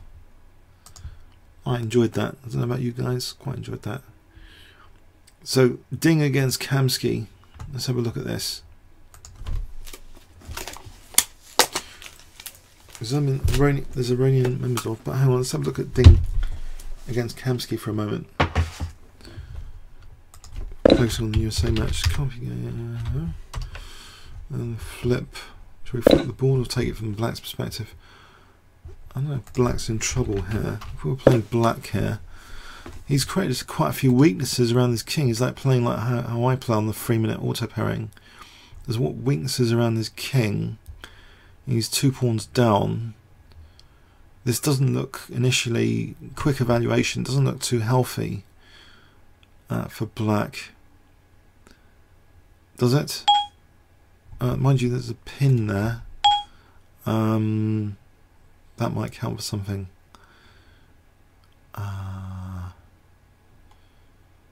Probably not much.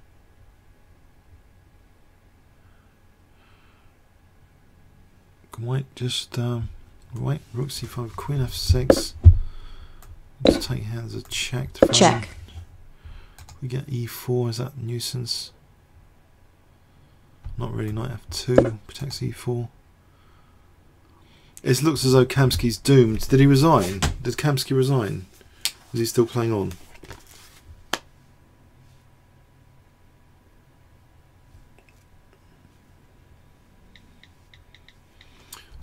I could try and do better than queen f6. Does anyone have a move for Black here? We're 2 pawns down here, it seems.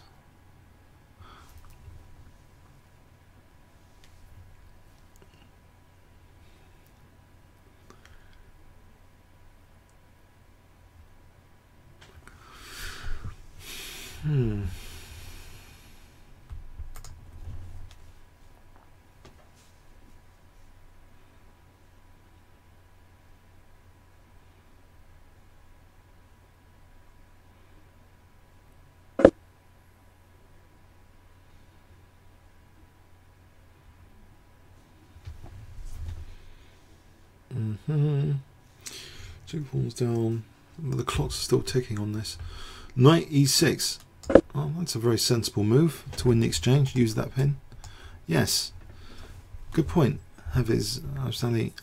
Yes, just win the exchange. Why not? Okay, we can throw in a check. Check. Because that did block in the bishop. To check. And if we go here, bishop here. We're now threatening check here to win the rook, as well as, okay, the rook moves. And then we've got queen g6 check. Check. Pinning the knight to the queen. Just move the king here. Here.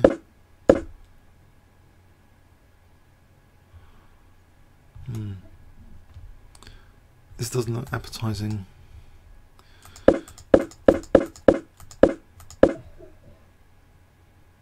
So bishop h5, I'd say. Oh no, we throw in queen f5 check first. Check. Bishop h5. We got knight takes c5 here. That protects over here. Let's check. Check. We've checked when the no king h6. And queen's got g6 covered. Aha. So we're threatening knight takes d3. Check.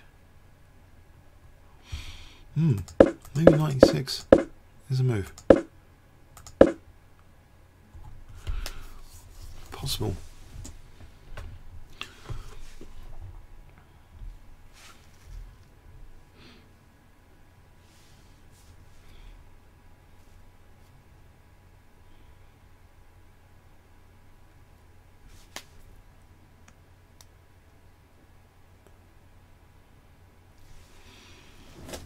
Knight e6.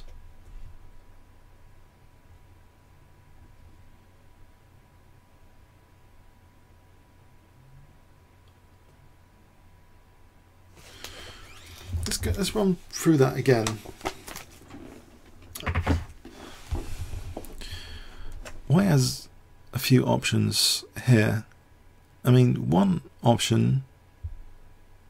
What about just a5? We'd forced queen a7, and then we're off g6. So then we attack the then we throw in the check. Check. And then the king moves somewhere, and we've got queen g6 check there. Got this bishop h5 here, and then so this will run with check on g6. Check. That's a disaster.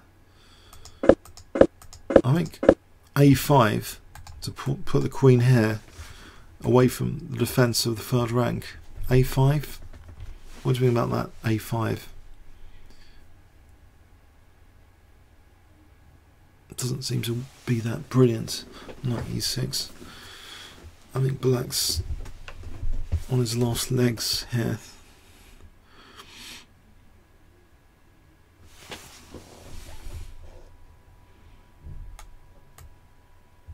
Isn't black on his last legs? After a5, what do we do? Queen a7. We throw in this check. Check. That looks pretty lethal because of this bishop h5 business.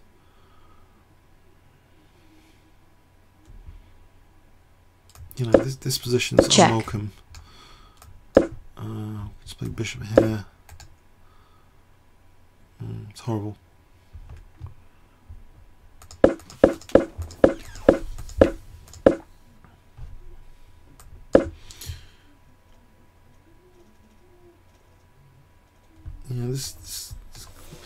He's weakened his own king, so this wasn't a good advert for the Slav defence.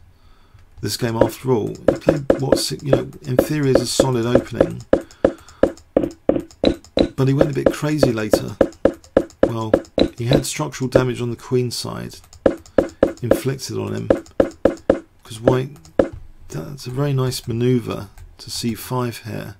Because a6 doesn't do much for c5. You can't really evict a knight as easily if you played a6. It's just sitting there perched, and it's also threatening horrible things. And this, I mean, this looks. I mean, what happens here if queen takes? There's rook b1. What was the idea here? Maybe bishop c7, and then trying to win the queen d4. Rook b1, just on b7. So we can take that. And he's already got weaknesses around this king. Then he's got structural damage on the queen side, and he weakens his king even more with this g5 plan. So all white does is exchange off a pair of rooks. And then attacks e5, crashes through the c file. Oh, that's a nice tactic on c8 there. And we have this position here. So it's 2 pawns down. It seems over. Given that Nakamura won, does he want to prolong this? It just seems horrible. Knight e6, a5. I don't know what black does here. Let's try another move. Bishop e6. Okay, let's not be too defeatist. But bishop e6, queen c6. And we're, you know, what do we do about this? What do we do?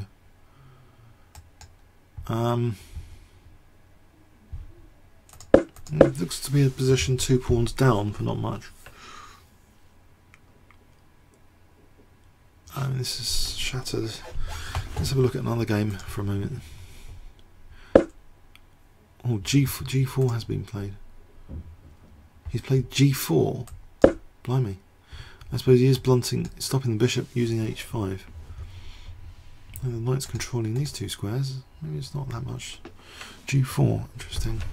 He gives up a weakness of the last move. He's given up the F4 square control. So knight F4. Try and test that.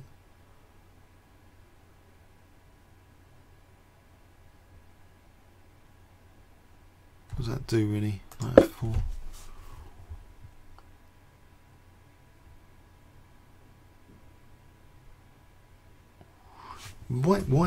Whites could just unpin the rook with king G2 and then threatens things like rook C6, and the knight is covering F2 here, so rook F8 isn't a major concern.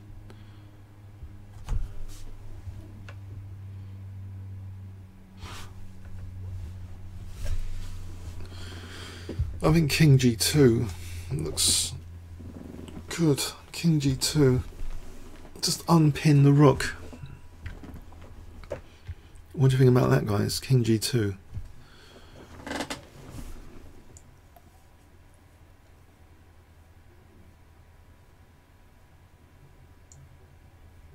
If bishop B7 here, we can print. Oh, bishop B7.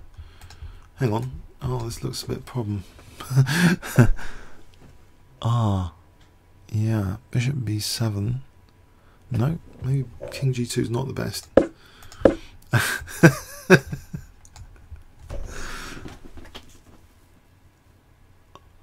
Forget king g2 for a moment.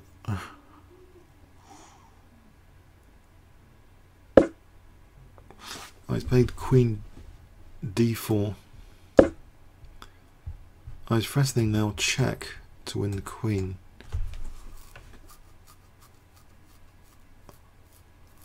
That's more sensible, I think, by far.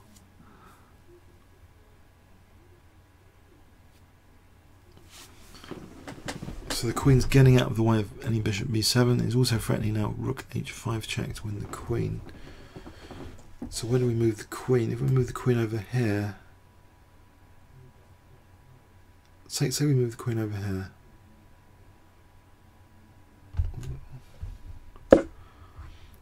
E4. Let's play rook c7 here. This indirectly defends e4, because if rook takes e4, we play rook takes check. g7. Check.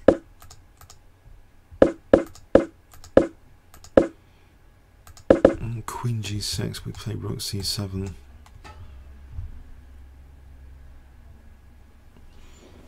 I don't know. Okay, so that's horrible for black. If knight e6, we just play check again. Check. Just win the queen. So, okay, we move the queen over here, and then just rook c7. This looks terrible. Pin. And it also controls b7. And we'll just play knight f4 later. That's a beautiful knight, and then maybe even bishop c4 comes in the game later. Yeah, black's had it. Black's getting fried here. Okay, let's. If you want to try king g8, okay, let's try king g8. There's knight e5, I think, because we want bishop c4 check here. I think knight e5. If knight e6, we'll just pin that knight.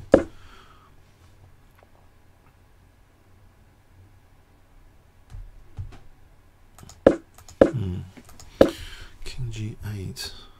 Yes, king g8.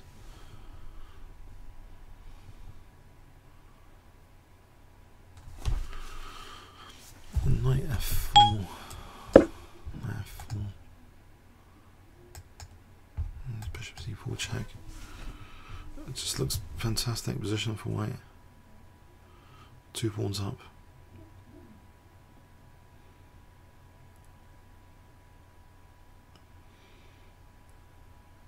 So the players with the black pieces are getting slaughtered.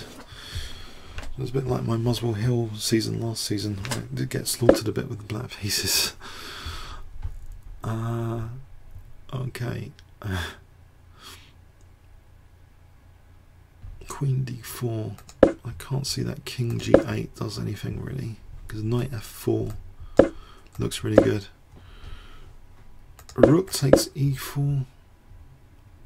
Well, we just take that. Check. It's check actually. So you don't mean in that position, I assume.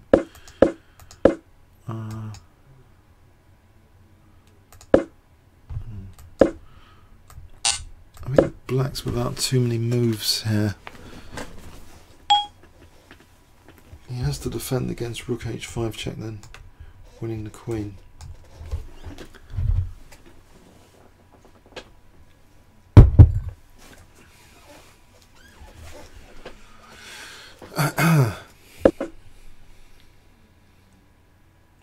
Rook e6. Aha. Oh, are we defending the queen? Oh, that's interesting, yeah. How do we break this? Okay. Maybe we just, weakness of the last move comes in. We're blocking this bishop from g4. Bishop takes g4.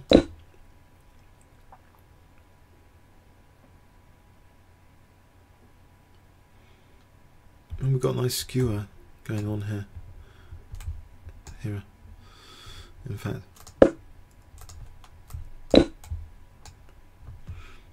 Is that ruling out bishop e6? Black's running out of moves.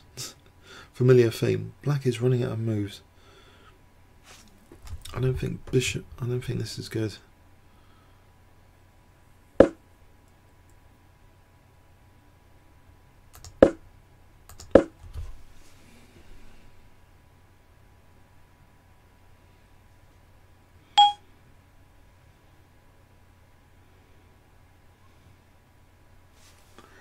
Any other ideas?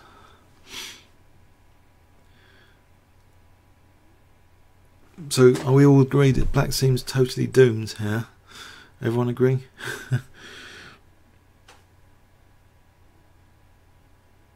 I think, you know, moving pawns around the king just makes white's task easier later if they get this sort of position, because it's just a huge vacuum of squares that are weak around the king here.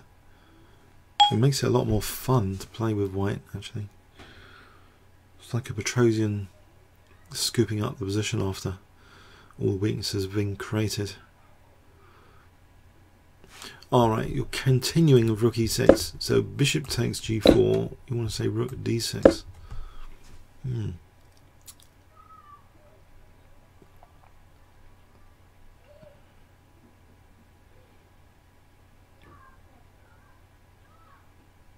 It's a fair point.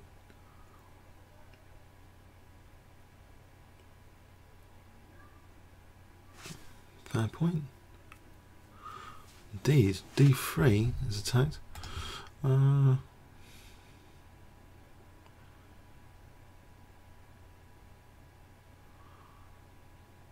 g4. I managed to lose this. Okay. Maybe not bishop takes g4. So that's very sneaky stuff. So you're protecting the queen. You're threatening rook d6 on the knight. So there's actually a weakness of the last move with this move, weakening the knight. So rook d6. Yeah. Rook d6. And the bishop.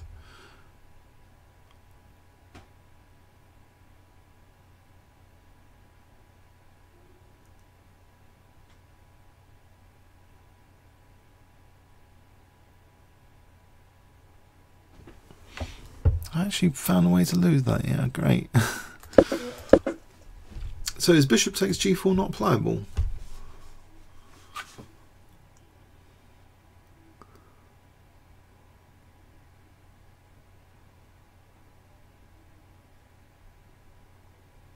What if we just alright,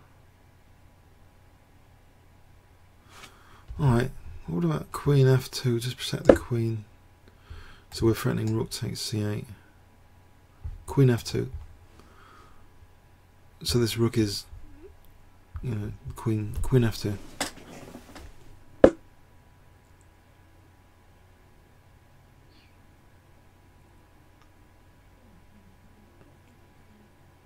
So now white's threatening rook takes c8.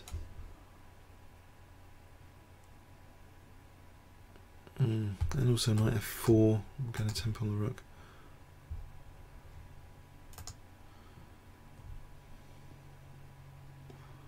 I think queen f2 is pretty good. Grischu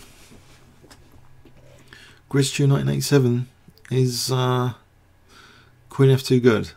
Oh, what does black play here? Or maybe bishop b7. And bishop b7.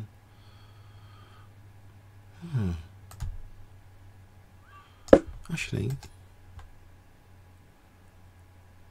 I don't know. Knight f4. Oh, he's played bishop f5. Whoa. What? What? This is very tactical. What's happened here? Queen d4.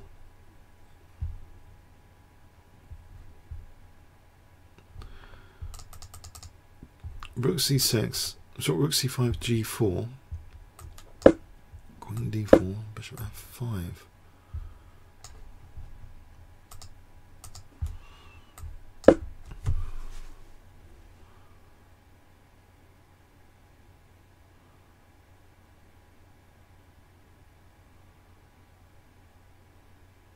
Aha. That looks quite genius in the circumstance.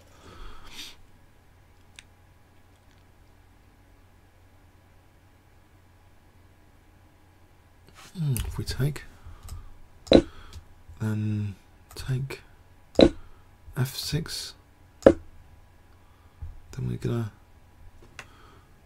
oh, it's knight f5 here.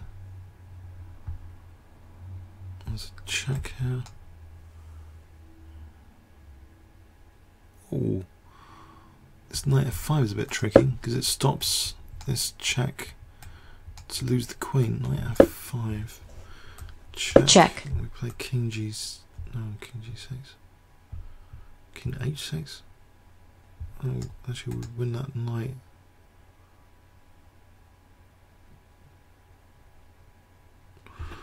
In this position,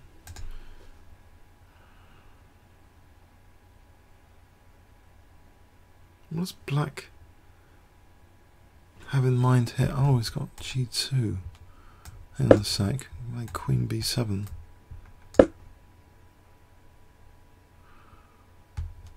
g2.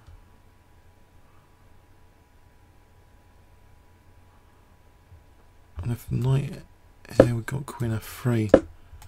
Trying to get some sort of counter attack.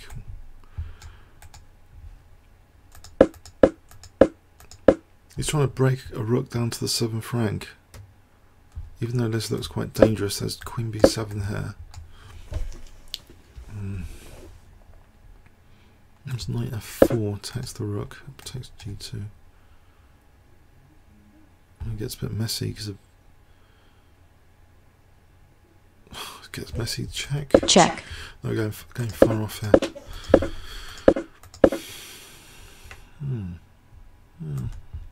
Nice position. Queen b7, knight f4. Okay, that's interesting. God, tactic for tactic. What is going on here? Sorry, pardon me. Bishop takes.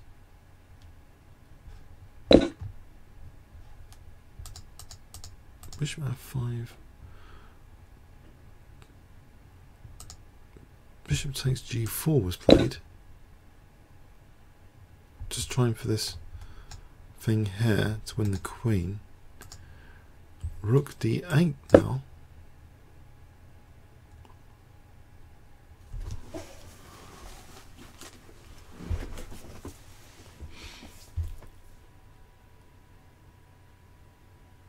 Is this a swindle or something? Is black getting some sort of tactical swindle?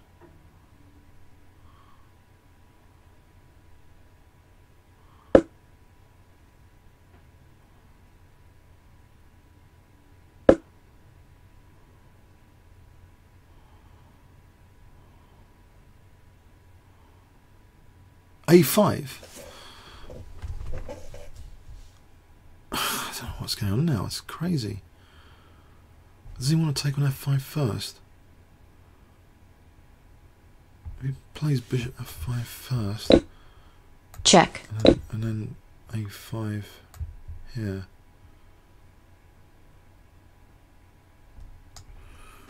Or there's other moves. Queen E5. Yeah. I mean, just takes on F5 here and then Queen E5. Doesn't matter about this. Going to have this check.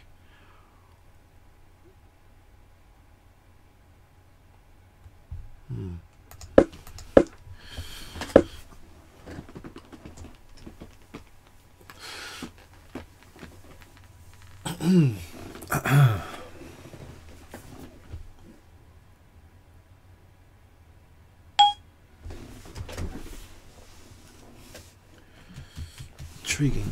And then bishop takes F5 for Queen E5. Isn't this any good for white? Because if I don't know what white does here.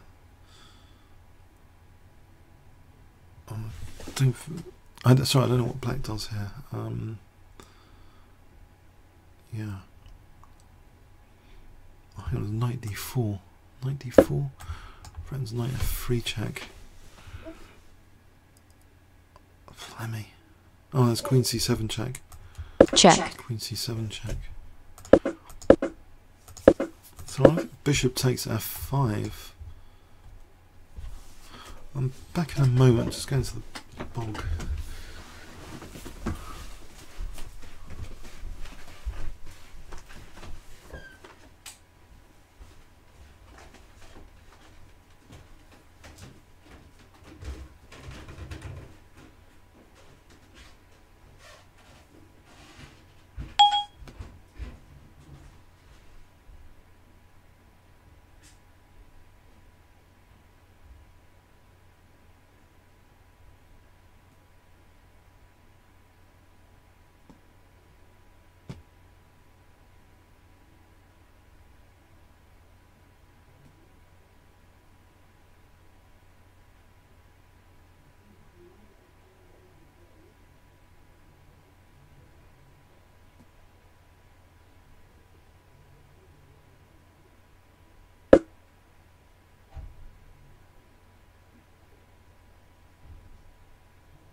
Right, back.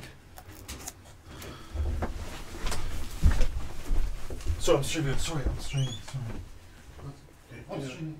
Be quiet, please.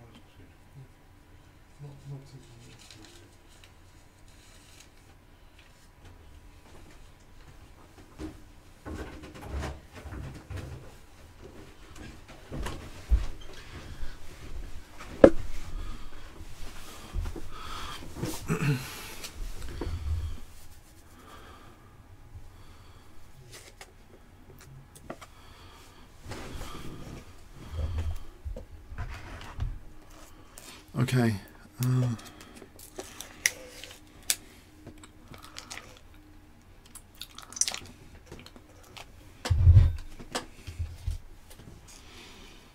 I don't know what's the matter with bishop takes f5.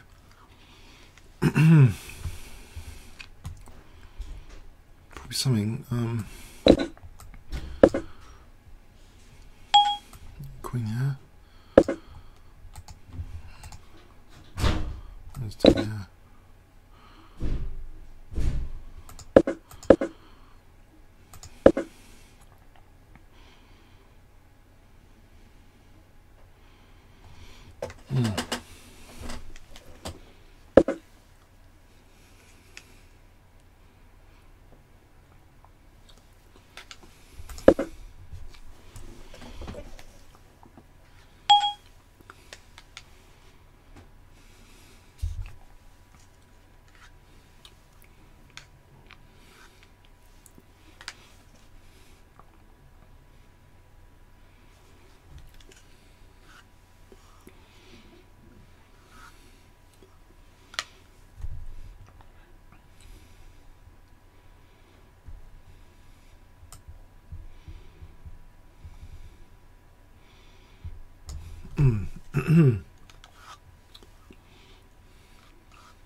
So, okay, let's just quickly check out some of the games for a moment. Boo against Robson. Oh, he's got some sort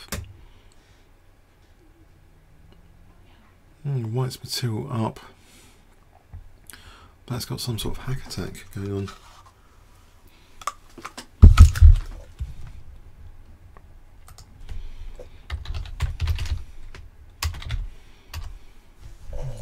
Threatening something. Queen's knight takes. With knight takes. Black appears to be 3 pawns down. Not entirely sure about this attack. Oh, rook h6 for queen h2 is makes the knight covers f1. So I do a queen h2 coming up.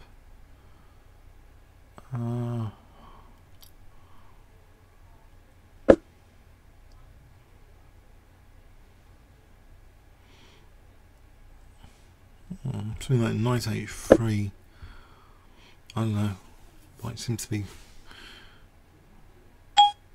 without too many problems. Even the rook's protected by the queen here. Looks a little bit on the desperate side. Oh, I think it's. Is that finished? That game? It says. I think Robson might have had it here. I can't see immediately any major compensation.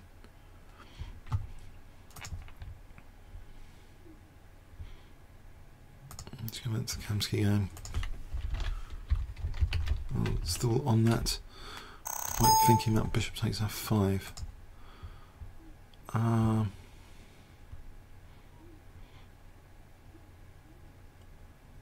assume the other game. I've got the Ivanchuk game. Ivanchuk. This looks interesting. I don't know if that was a draw. No, it's still in progress.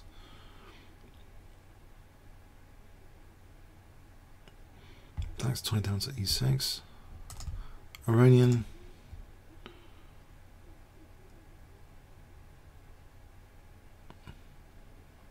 Pawn structure. Attack.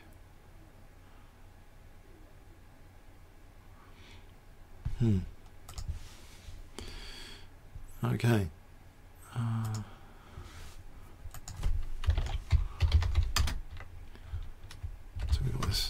tactically complex position. Oh, something's happened here. Bishop takes f5, knight takes f5, queen e5, knight g7, knight f2, rook f8.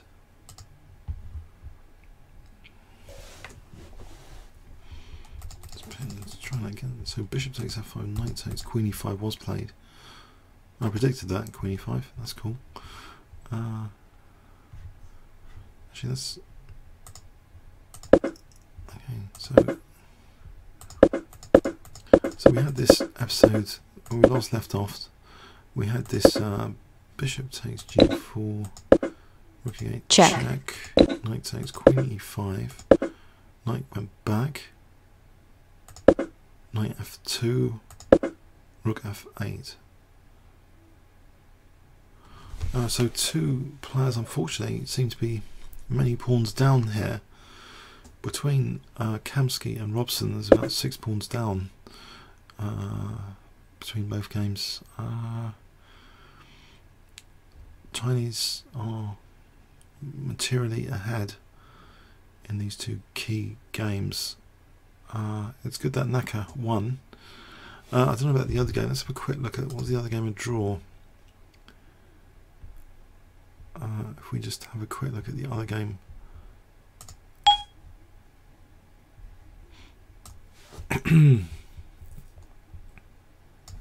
That was a draw. This was a draw. Here was the drawn rook and pawn ending. Okay.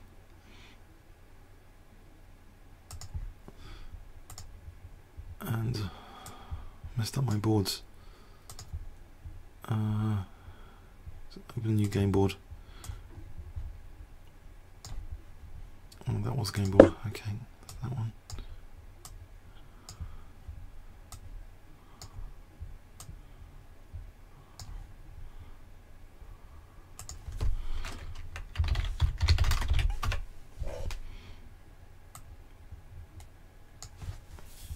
D4.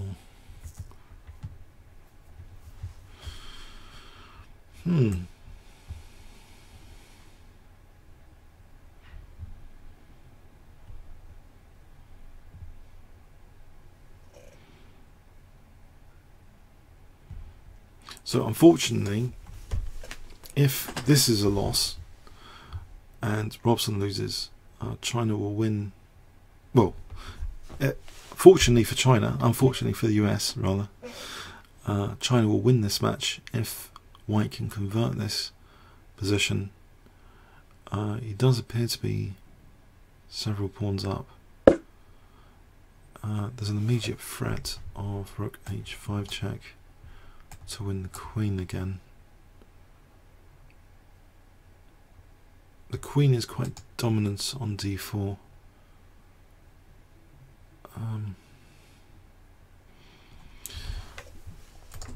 Has anyone seen that Bill Cosby YouTube video about chess is not about war, it's actually about marriage?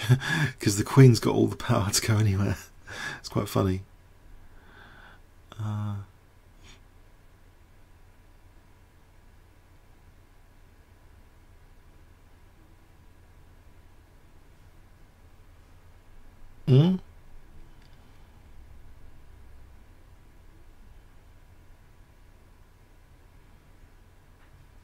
Sorry, what continuation?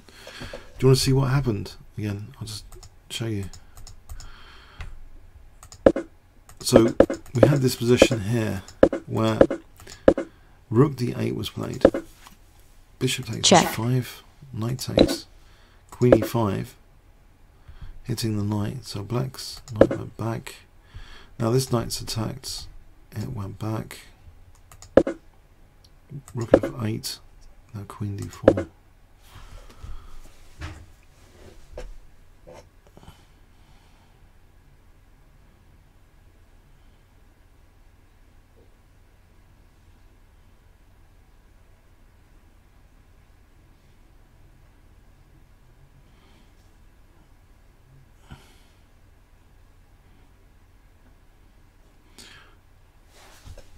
It just looks hopeless.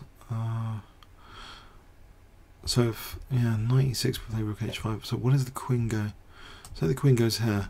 g6. It's just a consolidation. I think just king g2.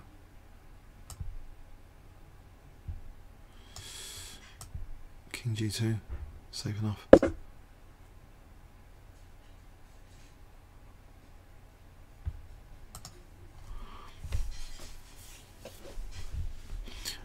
Yeah.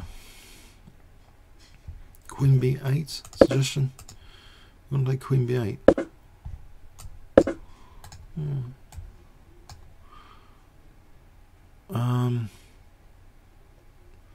Oh, maybe tempted for e5 as well. e5. And it gives us the e4 square to play with. It just looks, yeah, it's 3 pawns up. 3 pawns up. It's a bit miserable. I don't know, the Robson game is actually maybe quite exciting as well. Does anyone want to switch back to the Robson game for a moment? Or stick with this? What do you want to vote? Robson game or this game? The Robson's game's got more pieces on the board. I don't know, they're both complicated positions, but essentially there's a lot of pawns in deficit at the moment.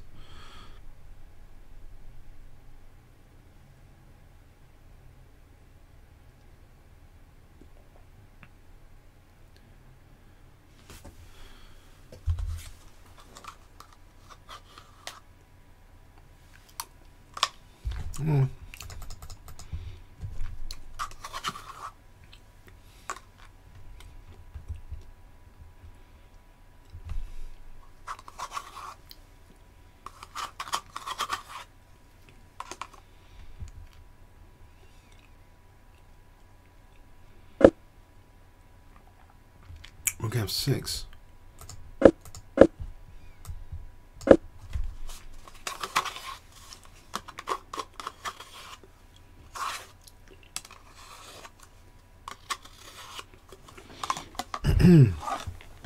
Rook f6 is being played.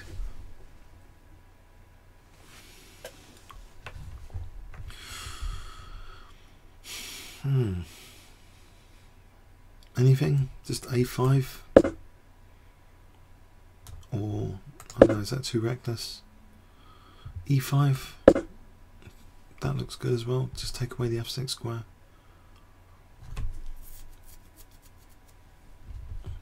Queen e4 is quite powerful, surely. I think just e5 here. Oh, there's rook g6. Oh, rook g6 could be troublesome. Rook g6. And king g2. Oh, king g2 runs into knight f5. Oh, gotta be careful. Maybe e5 is a bit too risky. A5. So we'll try and queen goes over here.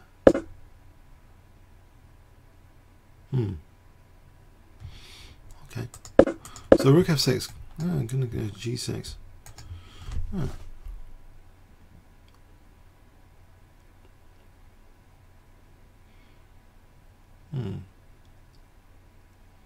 Actually, I think rook d5, so we can try and get him rook d7, pin that knight. Rook d5.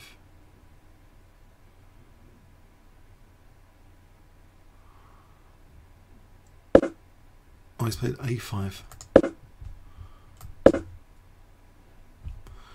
queen e6, virtually forced queen e6.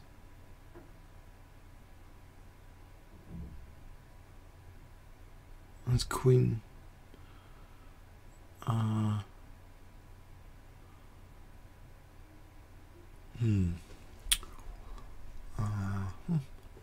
Queen e5. Oh, that's a bit of a nuisance. Queen e5.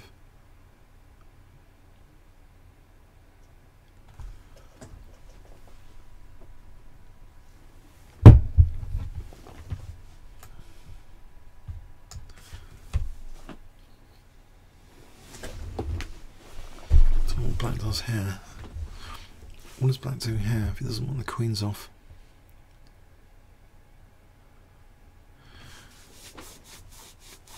And Ding has this one. Yeah. Okay, the Robson game.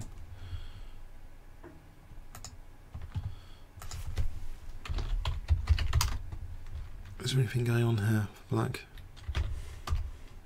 Oops.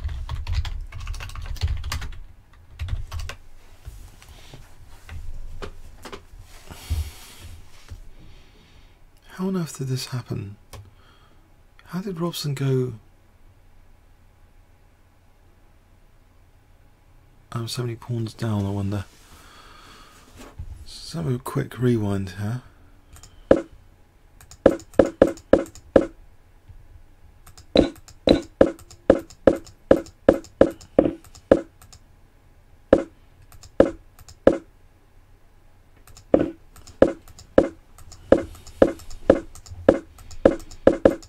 Hedgehog was doing okay last time I checked.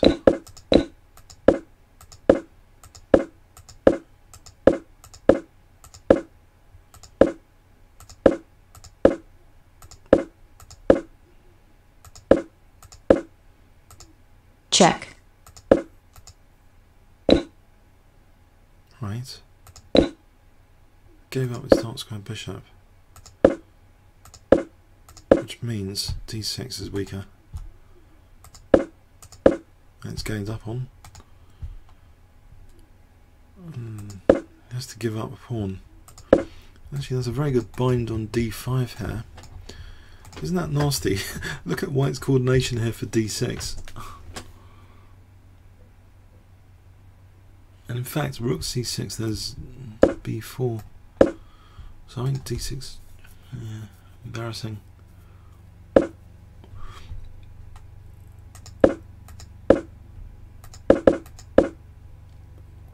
Alright, he's just keeping that pin. And so you want a centre pawn. So there's one pawn up. There's 2 pawns up.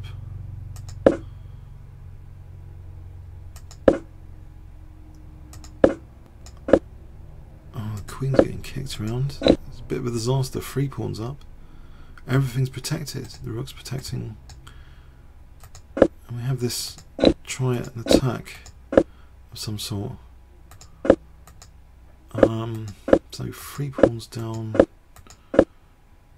and now the knight's getting evicted.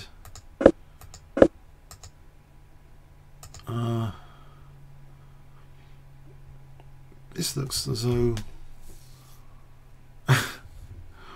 it's not that hot here. So from this position, rook takes e5, rook e5.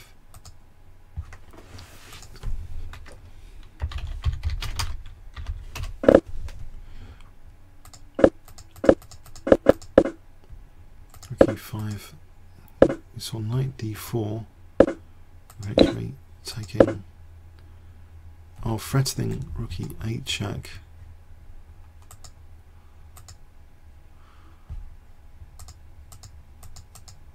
So this threat of rook e8, he gave a pawn back. So he's 2 pawns up with rook e8 check threatened, as well as rook e4 to win a piece nearly, if it wasn't for queen f6. But then there's rook h4, mating on h8. Oh, this is diabolical. It's diabolical, isn't it? Did Robson design this? Clock. Did he have enough here?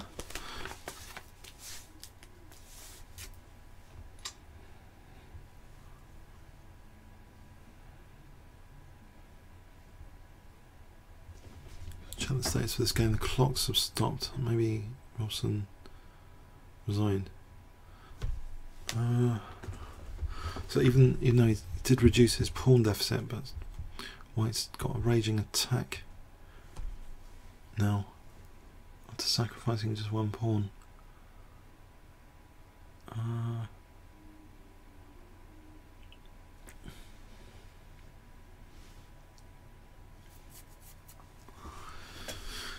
Yeah, rook d8, rook e4 is knight c2.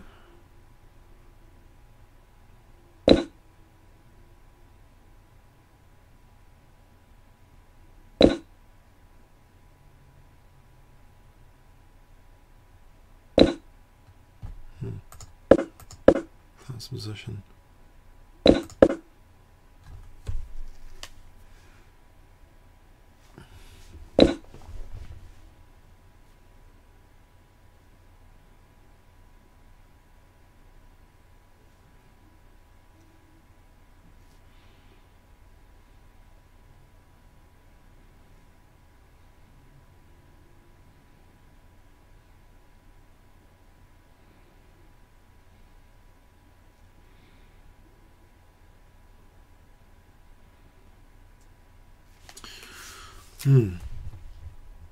I think there's a problem here with let's go back here. He played f5. Okay, f5. So actually, one question though, just theoretically, why didn't Black play rook d8? Is it a bit defeatist? Maybe rook h5 over here.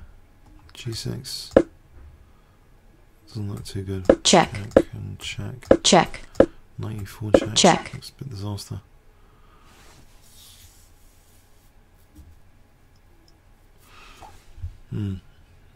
Sort of f7's hanging if we go there. Probably that's pretty strong. Rook h5. So played. I think Black's on his last legs. Played. Looks like a last legs move. f5. So play f5. Okay, which? Let's see. So queen e1, f5, check. Check. King f7. There's mate and one, isn't there? No, Check. Nearly. King g6. Looks as though Black's getting mated somehow. Maybe rook h6. Here is strong. Check. Rook h6. If g takes. No, maybe that doesn't work. It looks as though there's a tactical solution. Should be in this position. Tactical solution.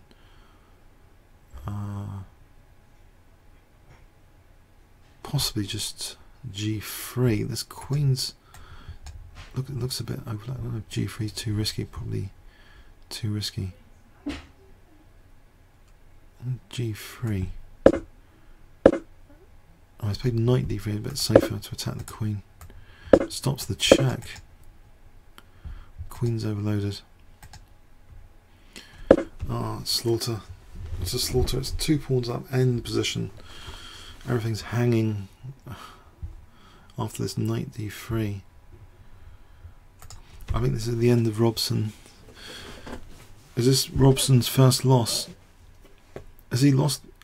Has Robson lost earlier in this tournament? Is this his first loss? Does anyone know? The knight's stopping. Queen c1 check.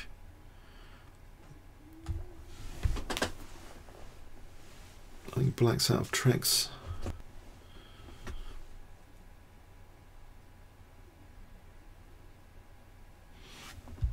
Black's out of tricks. Slaughter, I'm afraid, from the USA perspective. This looks grim.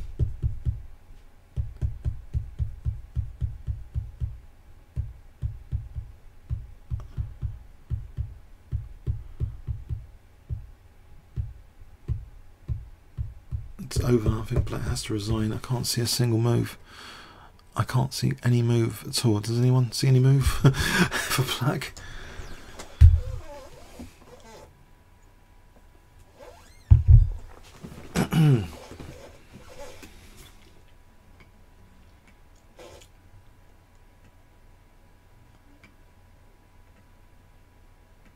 The rook's just dropping off on d6.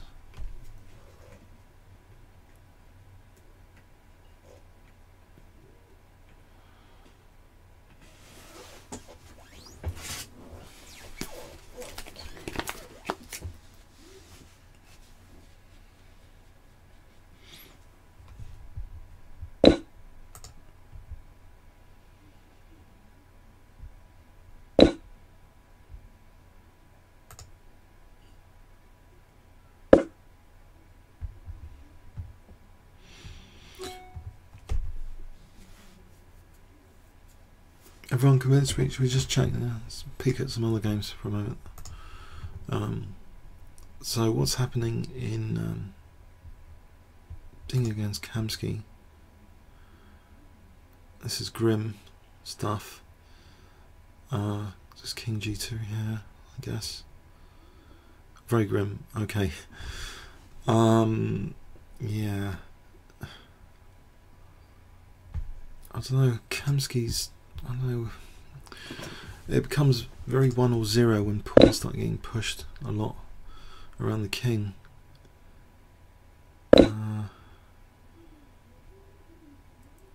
He's playing on.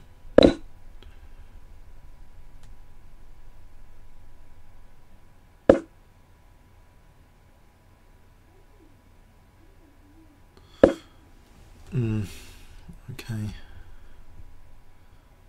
I think knight G4 to E5 looks pretty strong.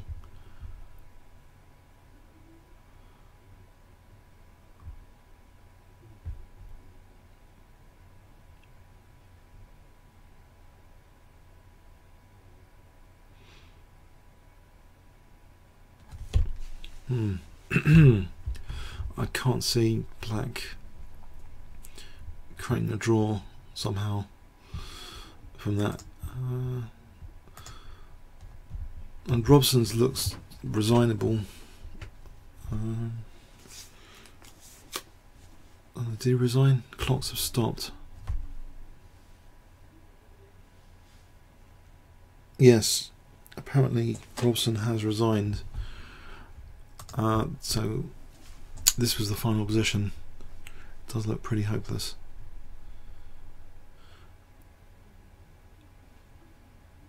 Did he resign exactly here?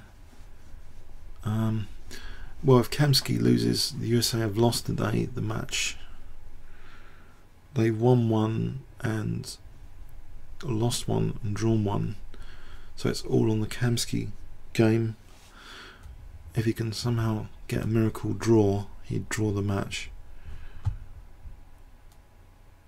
So let's go on the Kamsky game. It's a bit depressing though to have a look at it. But yeah. This did he resign as well? I think okay, it's a bad day from a US perspective.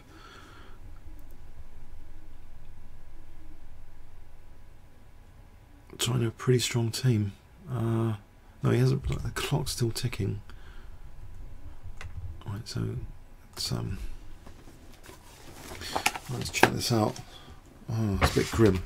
Actually, let's check out something else for a moment. How's Ivanchuk's game? A bit blocked.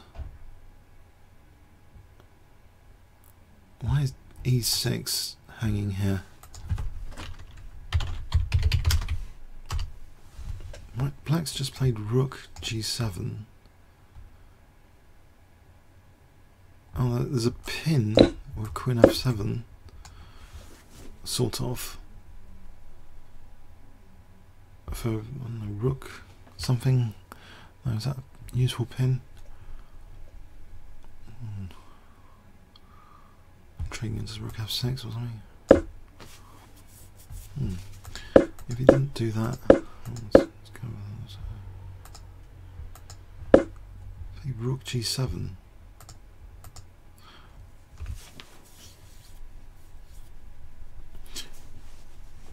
Oh, black can play Queen G4 in the Robson game. You want me to quickly just check that out in the Robson game? If Queen G4, there was knight E5 check, I think. Looks good. In this position, Robson resigned. If Queen G4, we've got knight E5 check. Checkmate. Oh, it's actually checkmate. It's a bonus. It's checkmate. Knight E5 is actually checkmate. Forget Queen takes D6. Knight E5 is checkmate. King's got no squares. It's gone. It's checkmate. Yeah. Okay, so back to the Kamsky game.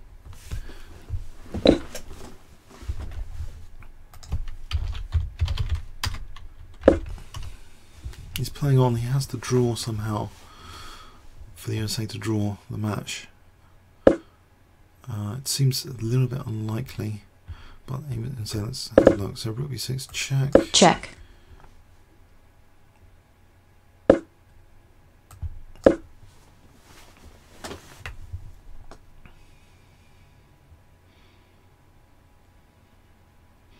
think this a pawn is just queening here. We can just give up e4 and g3. Just push this guy. As long as f3 is covered, I don't think there's any major disaster awaiting white.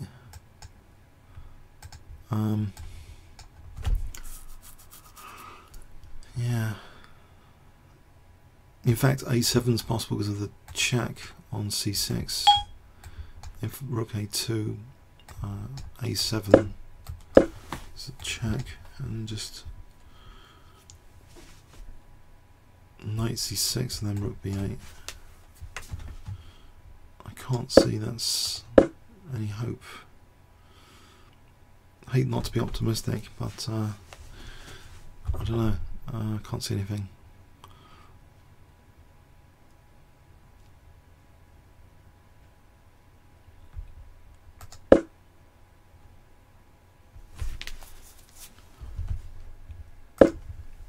Play check here. Oh.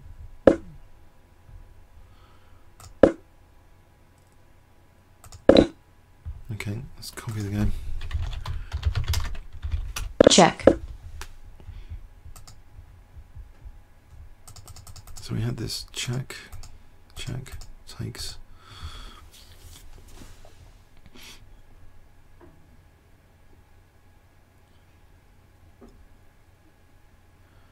Can't see it, I just can't.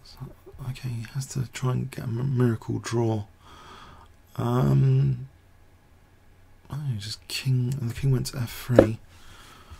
Okay, so where does the knight go? We're just playing a6 next.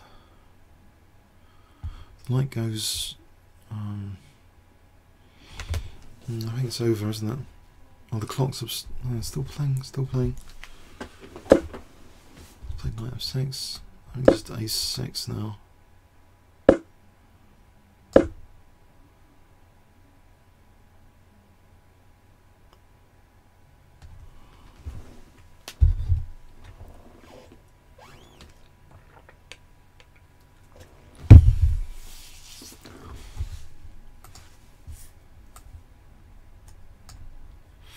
a6, I don't know, knight d5.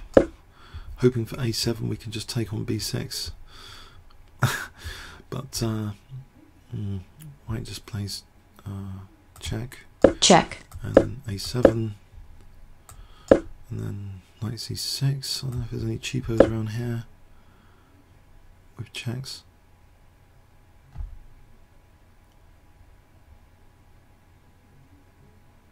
Or anything. Check. Yeah. The king just goes over here.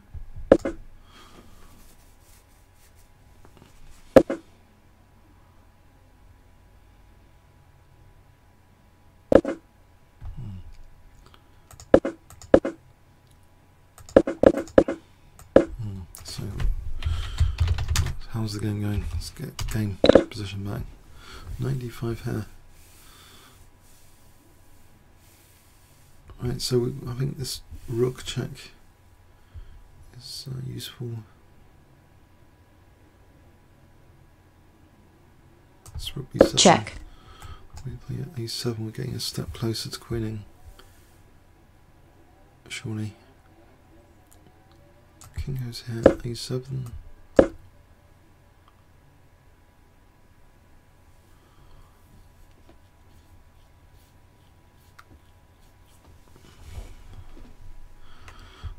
I suppose there's a little cheapo here. Check. Here, here. Queen, there's a rook here, mate. Checkmate. Little cheapo. Let's bear in mind.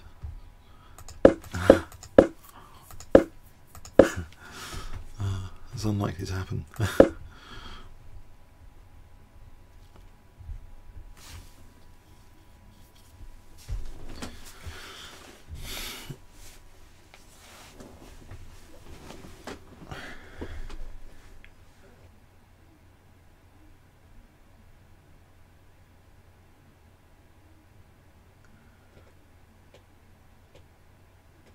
don't suppose the king wants to go anywhere else, just to attack the knight. So it would seem to be useful in the circumstance.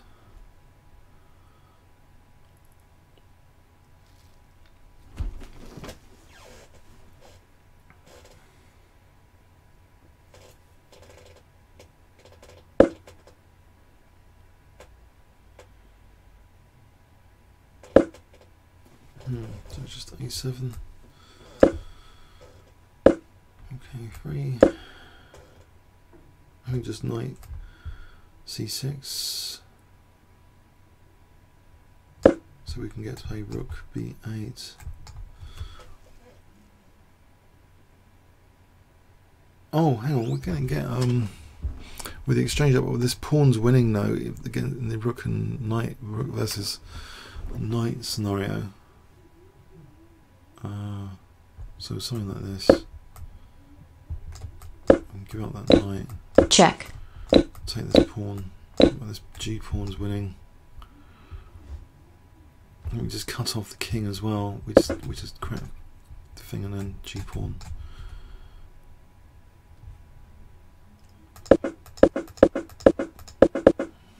So he's played knight c6. Alright, we've got a different move. We've got rook a6.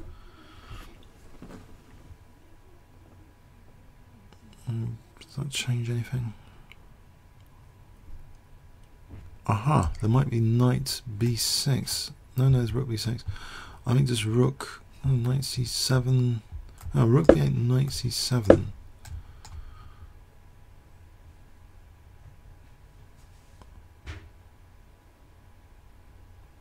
b5.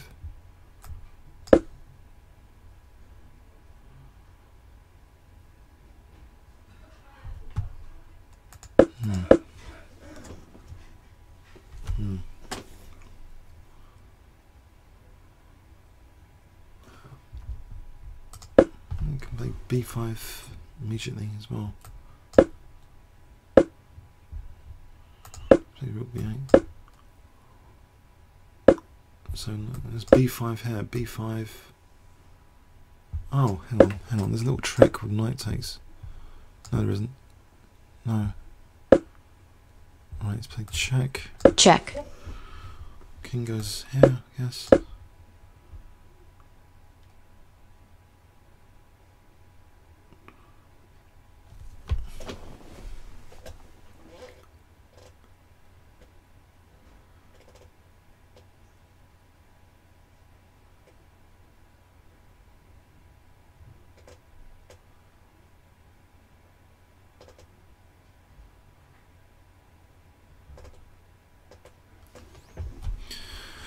I think it's really, it's game over really, I think.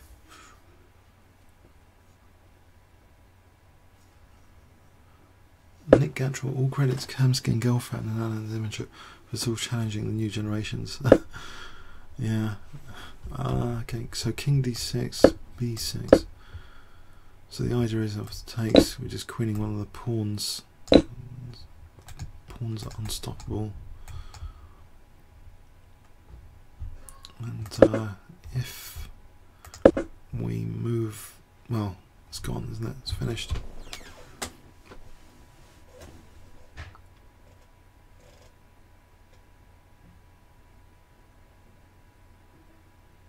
Okay, did Kamsky resign? It's pretty convincing. I think Black's lost here. Okay, so I think that's a wrap up. So I think China beats USA.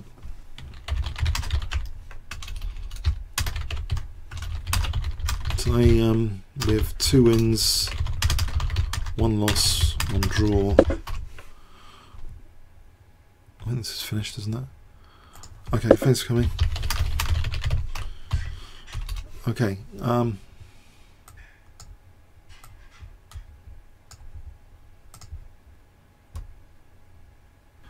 okay, so I think,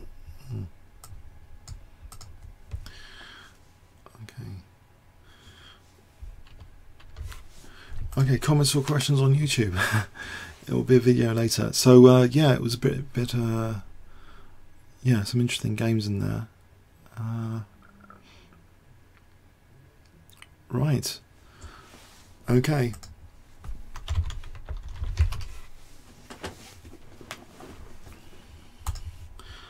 I think I'm gonna stop now. Thanks very much.